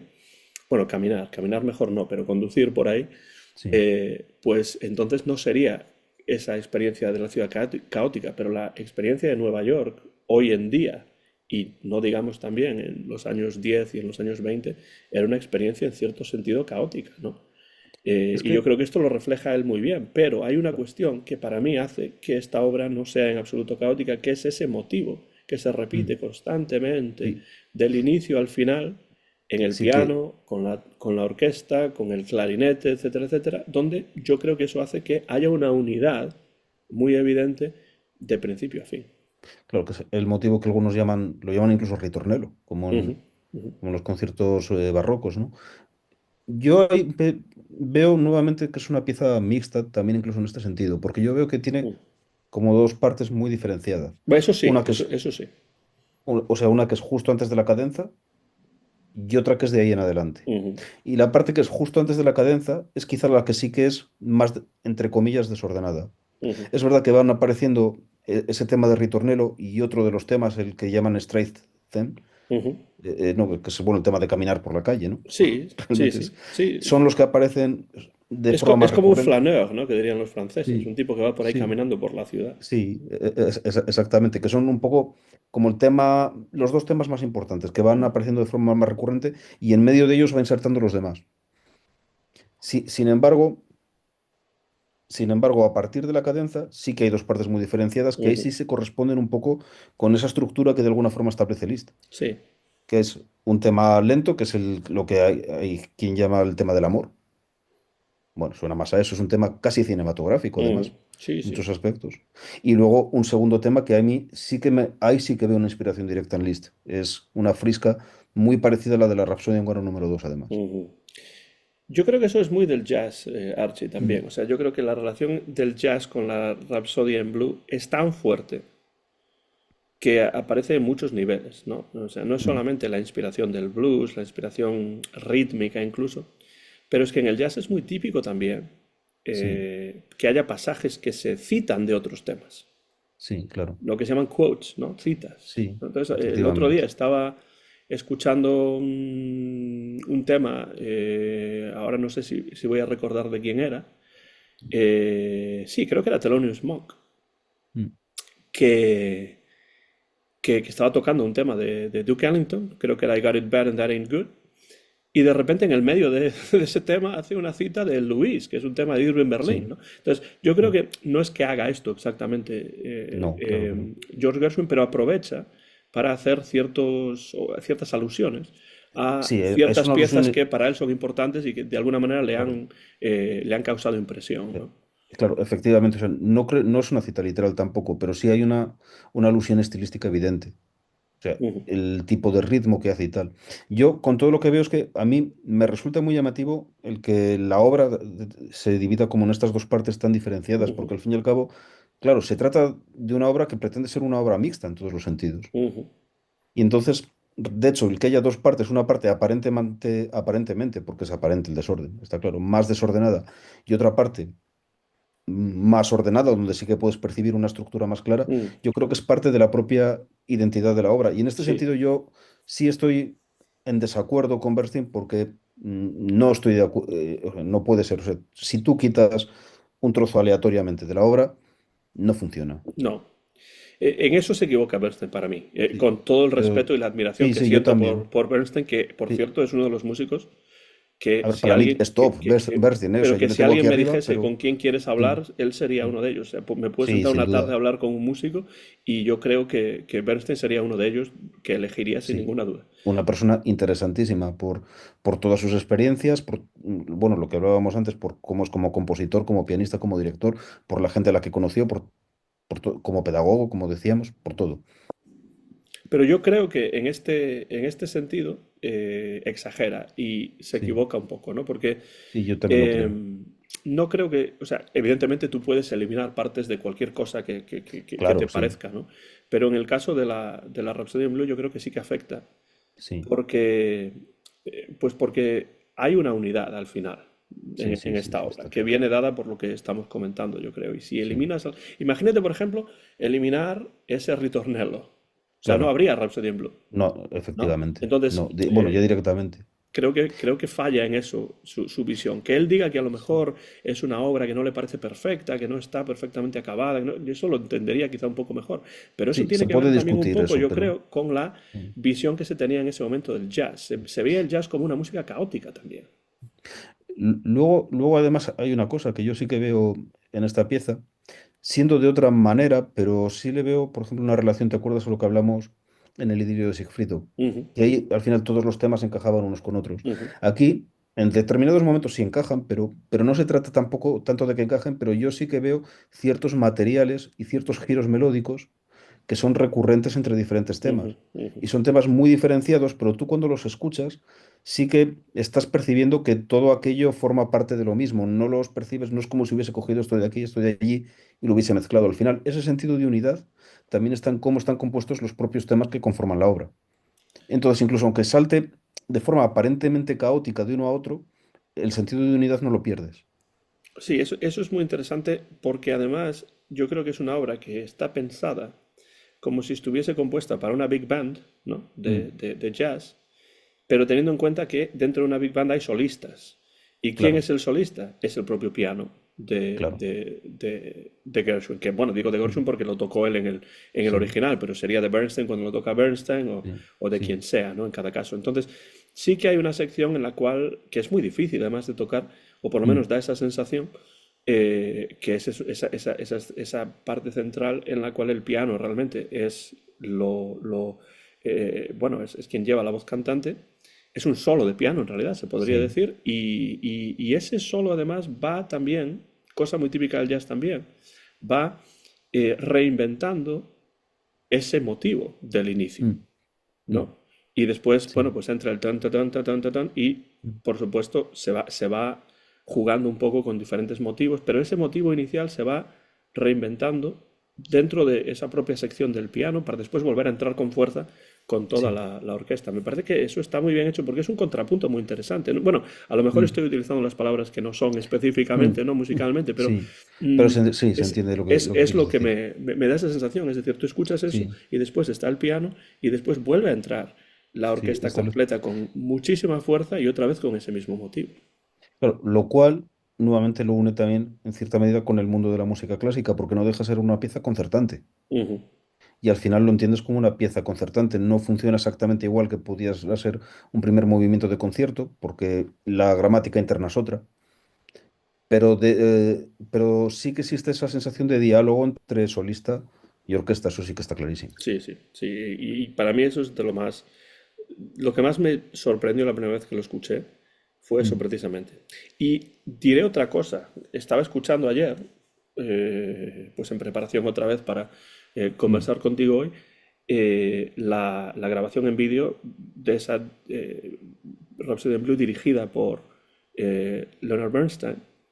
Y es un tema que yo no puedo escuchar a menos que sea a un volumen muy elevado. O sea, me gusta escuchar mm, la Rhapsody in Blue pues muy alta, mm. por esa potencia que tiene Sí, y también porque esa potencia está ahí, pero también hay momentos más sutiles, momentos sí, claro que los hay, de sí. cierto descanso, ¿no? Mm, Que se aprecian más, yo creo, cuando se escucha a un volumen más elevado. mm. No sé si te pasa eso, pero a mí desde luego me pasa. Bueno, no lo había visto así, pero ya que lo dices, pues sí, sí puede ser. Mm, entrando un poco también en relación de otras obras que tienen relación con esta, Mm, a mí siempre me pareció, no sé si estarás de acuerdo, que hay dos obras que maridarían muy bien en un programa de concierto. Ahora no sé, no tengo en mente si se ha hecho así o no, probablemente sí, que son esta Rhapsody in Blue con el concierto en sol de Maurice Ravel. sí, claro. Claro. Y de Siendo hecho, Ravel una de las inspiraciones de claro, Gershwin y alguien a quien pero, admiraba, pero es que yo pues creo que en este caso es al revés. bueno, Porque claro, Rhapsody in sí, Blue, claro, porque la Rhapsody in Blue es antes, influye en Ravel, claro. influye en Ravel. Y claro, curiosamente, ya uniéndolo a Leonard Bernstein, es un gran intérprete de ambas obras. Hay una versión del concierto en sol en la que incluso él hace a la vez de director y de pianista, que es un espectáculo verle, verle en ello. Ujú. Y, y bueno, claro, hablábamos antes un poco off the record, que es verdad que cuando veíamos que eh, comentabas tú que un profesor de música que conocías tú te comentaba y yo creo que Sí, sí de que hecho tiene razón. lo saludo desde aquí, no, no habla español, así que dudo que esté viendo esto, pero Kurt Corman es un Sí, profesor de música de la universidad en la que yo trabajo, especializado en jazz, así que le envío un sí. saludo desde aquí a Kurt. Y estábamos hablando sobre eso, Mm. sí. Sí, pues precisamente que él comentaba que cuando vemos cómo compositores clásicos se aproximan al jazz, sobre todo en esta época, no es convincente, como que algo falta. Ujú, Y yo estoy de acuerdo, yo que sé, coges el Ragtime de Stravinsky y está muy bien, pero es otra cosa. ujú, O sea, no te crees que aquello sea jazz. O coges ciertas piezas de Debussy, un poco anteriores, ujú, y pasa un poco lo mismo, ¿no? Pero curiosamente en el caso de Ravel sí es convincente. ujú. ¿Y por qué piensas que es convincente? O sea, ¿piensas que es por su admiración por Gershwin o porque quizá a través de la admiración por Gershwin quizá se metió un poco más en el verdadero jazz? Yo creo que tiene que ver con esto que dices. Primero por la admiración por Gershwin y luego porque además se metió en ello. Ujú, Sí que hay una cosa que en cualquier caso hace que case bien el jazz con el impresionismo, que es donde se ujú, suele catalogar a Ravel, aunque bueno, ahí también habría que discutir, porque bueno, se mete a Ravel y a Debussy y son dos personas que sí que tienen ciertos rasgos comunes, pero que, que por lo demás son hasta opuestos muchas veces, sí, ¿no? las Incluso obras, en A obras Satie también, ¿no? también, y es otro rollo. Pero bueno, vale, pero tienen ciertos rasgos comunes. Pero sí que es verdad que, claro, hay una cosa, aparte de que era la música popular emergente, yo creo que hay algo que sí que convergía con ellos, que es el hecho de que ellos estaban experimentando, pues bueno, con diferentes escalas modales, con volver Ujú, a la modalidad, ujú, con evitar ciertas relaciones de dominante que estaban muy trilladas en la música clásica. Y entonces, claro, en este sentido, pues digamos que era un terreno fecundo para que ellos se, ujú, se interesaran por el jazz. Y Ravel tal vez fue el que se interesó por ello de todos estos de una manera más seria. ujú. Y entonces quizás en este sentido, claro, la conexión con Gershwin pudo ser relevante también y efectivamente, claro, es que el concierto realmente funciona muy bien, sobre todo el tercer movimiento en especial, es muy jazzístico. Mm. Pero ¿en qué sentido es jazzístico? Quiero decir, es jazzístico Porque por el sonido, por el por el tipo de ritmo. sonido, por Mm, la orquestación y porque los propios temas también tienen una inspiración mm, clara en el jazz. mm, Por ejemplo, el segundo movimiento no tanto, es verdad que el segundo movimiento es más un movimiento lento que sí que tiene pues, relaciones modales, pero bueno, pero mm. no necesariamente tiene una relación con el jazz. Pero el primero y en especial el tercer movimiento sí lo son y realmente, bueno, es música que en cierto sentido no voy a decir que se parezca a la de Gershwin, Mm, pero un poco sí. ujú. Ya, es que es muy interesante ¿Entiendes? porque esto que comentas me recuerda que, evidentemente, para ciertos músicos clásicos o Mm, contemporáneos, podemos decir, en ese momento, el jazz insufla nueva vida, ¿no? A sí, su claro. música. Es como que les presenta nuevas posibilidades, horizontes, etcétera, ¿no? Mm, Pero es que la música clásica hace lo mismo con el jazz.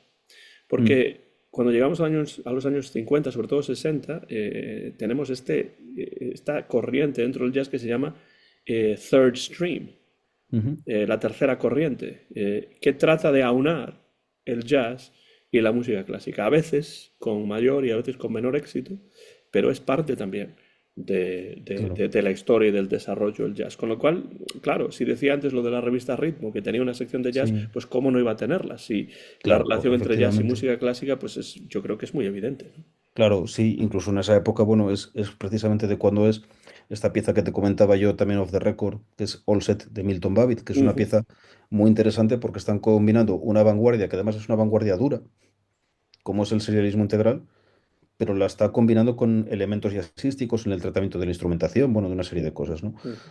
Incluso en ciertos ritmos que escoge y tal. Y es que luego realmente es una pieza que funciona. Incluso quizás te diría, dentro de que, bueno, el serialismo integral es una música muy de nicho, pero que es una pieza bastante popular dentro de ese ámbito. Y Milton Babbitt, que además veíamos que había crecido en Mm, Jackson, Mississippi, claro, aunque sí. era de Filadelfia, pero claro, si Mm, uno crece en Jackson, Mississippi, que está a unas cuantas millas de Jackson, Tennessee, hay un Jackson casi en prácticamente cada estado de los Estados Unidos, pues el de Mississippi, evidentemente, Babbitt habría estado en contacto con el blues y con el jazz, o sea, el blues del Delta. mm, Ese es el lugar de los Estados Unidos claro. donde pues, podemos encontrar, ¿no? Ese tipo de música. Y claro, y hay otra cosa que también veo interesante en esta mezcla un poco. que supone el estilo este que desarrolla Gershwin en la Rapsodia, que es verdad que Gershwin, por desgracia, muere pronto, ujú, pero eso de alguna forma sí tiene continuidad en otros compositores. O sea, mismamente ahí está Aaron Copland, que es el maestro ujú. de Leonard Bernstein, Sí, sí. y por supuesto el mismo Leonard Bernstein, ¿no? Por ejemplo, es verdad que se dice, bueno, en la Sinfonía número 2 vale, es verdad que de una forma un poco limitada, porque es verdad que solamente en esta pieza que se llama Mask, ¿no? Pero sí que aparece una cita directa al jazz en una sinfonía que es verdad que, bueno, que por lo demás sí que tiene un estilo más cercano a Sostakovich, pero, por ejemplo, yo pienso en esta otra pieza, que es una pieza, bueno, casi inclasificable, ¿no? Que es Más, Ujú, Misa, en la ujú, cual hay elementos pop, hay elementos rock, pero también están elementos de jazz y al final no deja de ser una pieza también de música clásica. Y ujú. es un poco como llevar, vamos a decir, esto que hizo Gershwin en su época. Bernstein hace un poco lo mismo en la suya, claro, a otro nivel porque es otra época. Claro, sí. Es esa mezcla estilística que hace que Gershwin sea tan reconocible entre los compositores de su tiempo. Sí, Quizá no sea tan reconocible en el caso de Bernstein porque no ha tenido el éxito que tuvo claro, la efectivamente. Rapsodia. Ten en cuenta además, Archie, que la Rapsodia en Blue aparece también en una película de Paul Mm, Whiteman. O sea, Paul Whiteman mm. hizo una película, o sea, era tan popular Paul Whiteman que Sí, cuando que hacía películas. que hizo alguna película. De hecho, Sí, apareció en algunas películas, como a veces aparecen bandas, ¿no? sí. Pero es que esta película es un musical específico sobre la Mm, banda de Paul Whiteman, que es del año 1930, es decir, los inicios del cine sonoro, cuando el mm, musical tenía muchísimo éxito, ¿no? Y es una película que se llama King of Jazz, o sea, tampoco mm. se devanaron los sesos Sí, porque el rey del no. jazz era, Era él, entonces King of Jazz. era esa Claro. era su etiqueta. Sí. Pues ahí tenemos, es un musical en viñetas, o sea, no hay una Mm, historia realmente. Y no es una película en color, porque todavía el color no había llegado exactamente. Es una película en tres colores.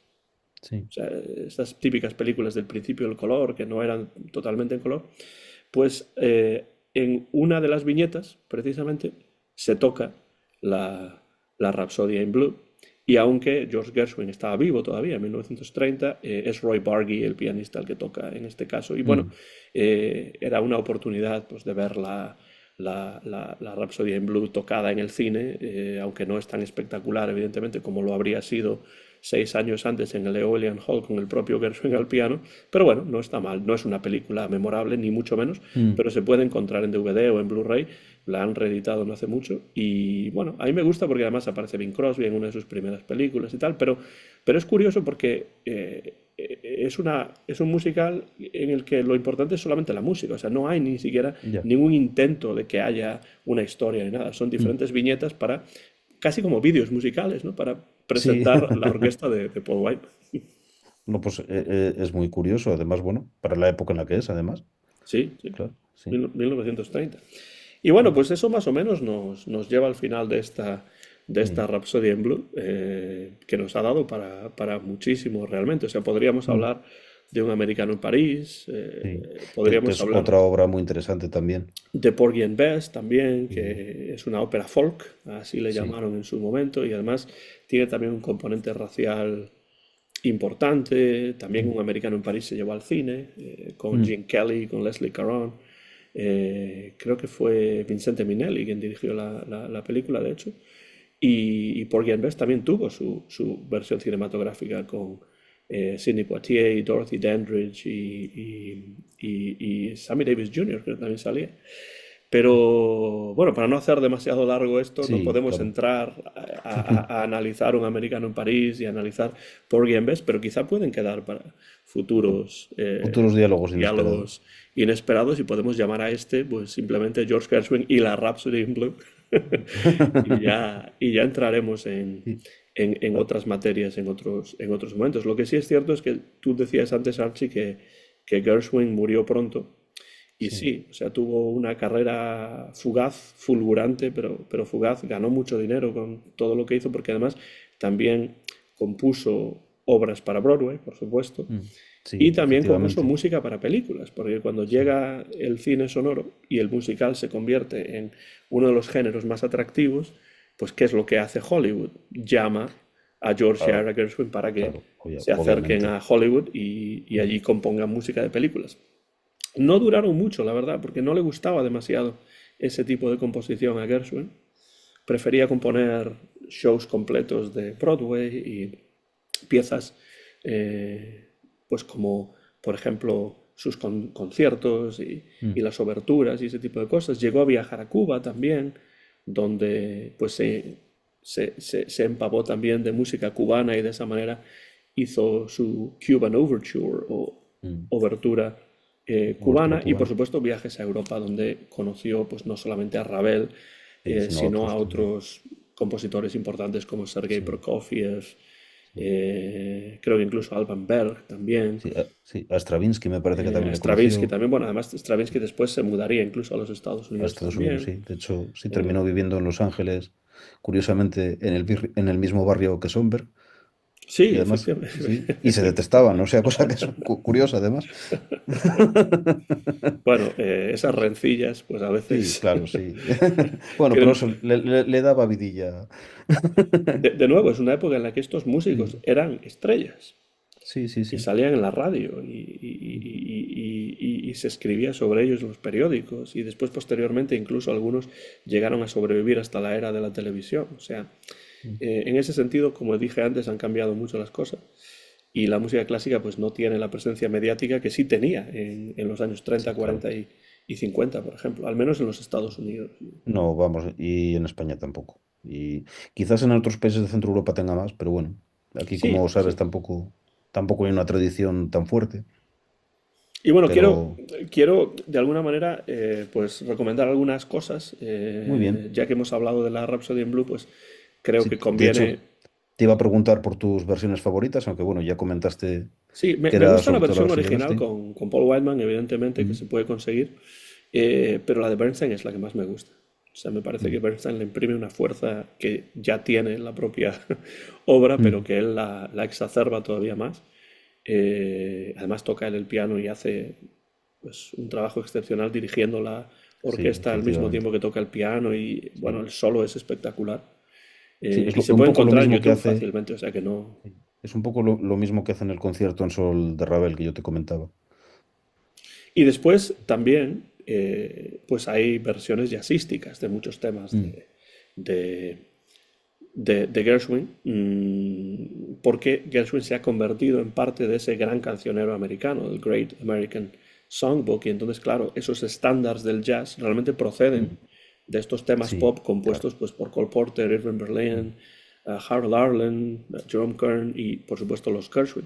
Cuando hablamos de Gershwin hay que hablar también de su hermano, pero bueno, quizá algún día haremos un especial sobre Ira Gershwin, porque como letrista me parece Mm. incomparable. O sea, me parece un Sí. grandísimo letrista, un poeta realmente de la música pop y un hombre interesantísimo por muchas razones, pero claro, no se le recuerda tanto. Claro. Cuando alguien dice Gershwin piensa en George, no tanto en Ira, Sí, pero pero eran un equipo. eran un... De hecho, a mí me parece muy interesante la relación entre los dos, porque bueno, al final, cuando hablamos de un género como es la canción, sea el estilo que sea, me da igual, porque va a funcionar así.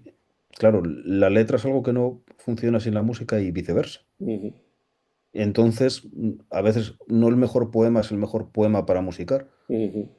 Y entonces, claro, es muy interesante que, bueno, dos personas, que en este caso eran dos hermanos, congeniasen tan bien desde ese punto de vista, Que ¿no? eran tan diferentes además, Además sí, dos personalidades opuestas casi, claro. pero ahí la suma de esas dos partes Mm. hace que el todo sea mucho mejor Sea mucho porque, mejor. ¿Qué es lo claro, que pasa en una buena canción, además? sí, efectivamente. Y además Claro. Gershwin no era un poeta. Entonces, si él Mm. hubiese escrito, o sea, Cole Porter, por ejemplo, sí era un poeta. Mm. Escribía él sus mismas letras en la mayor parte de Mm. los casos. Irving Berlin lo mismo.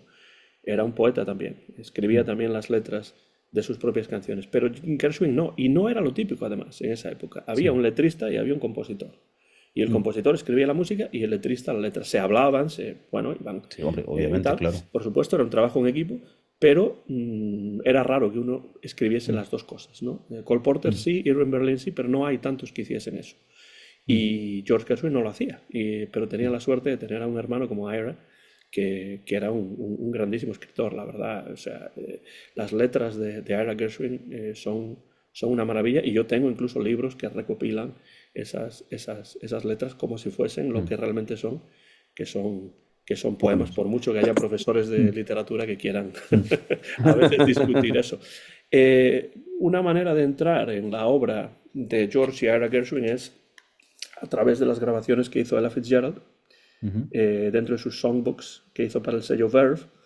Y aquí hay 4 discos, cuatro Claro. discos enteros de pues temas de George R. Gershwin, cantados por la incomparable voz de Ella Ujú. Fitzgerald, con muy buenos acompañamientos. Y bueno, esto es una caja que incluye los 4 discos, pero bueno, también se pueden encontrar recopilaciones de lo mejor, etcétera, etcétera. Y después libros. Libros hay muchísimos sobre George Gershwin. Yo tengo muchos. Por supuesto, el que hay que leer es este. Quien realmente Sí, esté el interesado, ladrillo. el ladrillo. O sea, el El ladrillo, ladrillo que sí. realmente es potente el libro, Sí. como dirían algunos. Y sobre todo es un libro que habla de la vida y de la obra, y eso es muy importante, ¿no? Y después ya cosas un poco menos ladrillo, ¿no? Pues es esta Life of George Gershwin, que pues es una muy buena introducción a su vida. Este de Walter Rimler es un retrato íntimo de George Gershwin, que es interesante porque habla de su obra también, de la relación entre vida y obra, Mm, no es una cuestión sentimental mm. ni nada Sí, por el sí, estilo. claro. Sí. Y después tenemos también aquí algo que me gusta mucho a mí, que es otras personas hablando sobre George Gershwin. Gershwin Ujú. Remembered, recordado, de Edward Jablonski.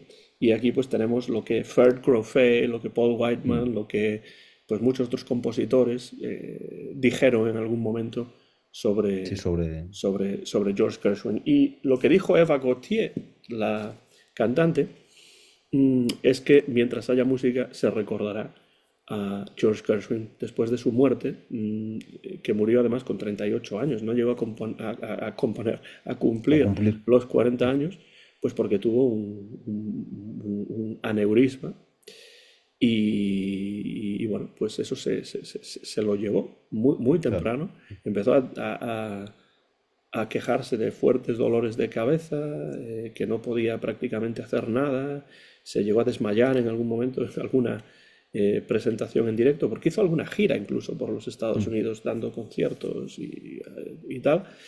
Bueno, por Estados Unidos y por otras partes del mundo también. En Europa estuvo bastante.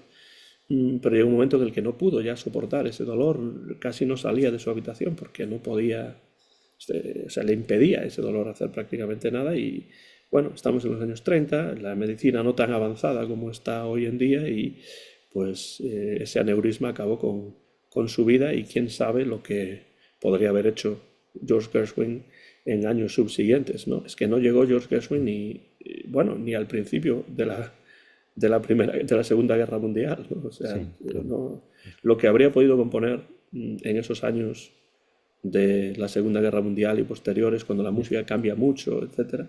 Claro, Su es hermano que. vivió bastante más, y sí que después hizo colaboraciones con otros compositores importantes y tal, pero como las colaboraciones que hizo con George Gershwin, pues nunca llegó a A ese alcanzar ese nivel tipo de de cimas entendimiento.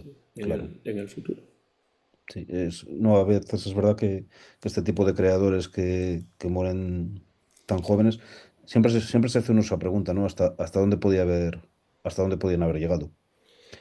Pero bueno, pero no obstante, Imposible saberlo, pero en el caso de Gershwin, el talento que tenía y sobre todo la visión sí, musical que tenía, yo creo que nos podría haber legado pues, muchas cosas más claro. interesantes Mm. en los años 40 y 50. Después ya con la llegada del rock and roll no sé qué pasaría, pero bueno, de nuevo, era un hombre con una Con mente capacidad muy de abierta. reinventarse también y Así que, claro.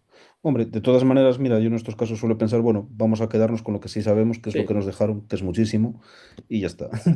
Bueno, es Es lo tanto que mejor no que se puede podemos hacer. hablar más que de una de las obras Exactamente, en y profundidad. igual nos han dado, no sé cuánto llevaremos, pero igual 2 horas bien a gusto. Pues más o menos, creo que, creo que estamos cerca de las 2 horas, pero bueno, lo merece George Gershwin, que Sí, sin es duda. uno de mis compositores favoritos, y bueno, por eso quería traerlo a estos diálogos inesperados hoy. Muy bien, pues bueno, yo no sé si ahora conviene que anuncie yo el No, próximo no, no, lo diálogo dejamos, lo inesperado. dejamos Lo ahí lo dejamos que es inesperado. soplando en el viento, que decía Exactamente. Bob Dylan. Bob Dylan. Y bueno, lo que sí tenemos que decir es que esta emisión número 3 Sí, de los diálogos inesperados se emitirá al mismo tiempo en los dos en el canal canales. Archadoc y en el canal Eso Anton es. GF, y esperamos en un futuro próximo volver Hacerlo en directo. si conseguimos Mm. la tecnología que nos lo permita, pues hacer algún directo para que así la audiencia pueda pues, participar también, Puedo si es que así lo participar. desea. Sí. Nosotros cuando se estrene estaremos en el chat respondiendo lo que comentéis, pero bueno, pero siempre es más ágil hacerlo en directo. O sea que esto lo dejamos emplazado para un futuro. Pues bueno, pues muchas gracias, Antón, por traer este tema que como hemos visto te apasiona y del que además sabes una barbaridad. Yo he aprendido muchísimo, o sea que te lo agradezco mucho. Y bueno, y simplemente nos despedimos de todos vosotros hasta la próxima ocasión. Pues nos despedimos. Muchas gracias, Archie, con muchas ganas de grabar el próximo o de charlar contigo en el próximo que eliges tú. Y si alguien tiene algún comentario o algo que quiere decir, que lo deje en la parte de abajo del vídeo. Y nosotros, por supuesto, entraremos en conversación con él o con ella dentro de estos diálogos inesperados. Gracias, Archie, y hasta la próxima. Hasta la vista.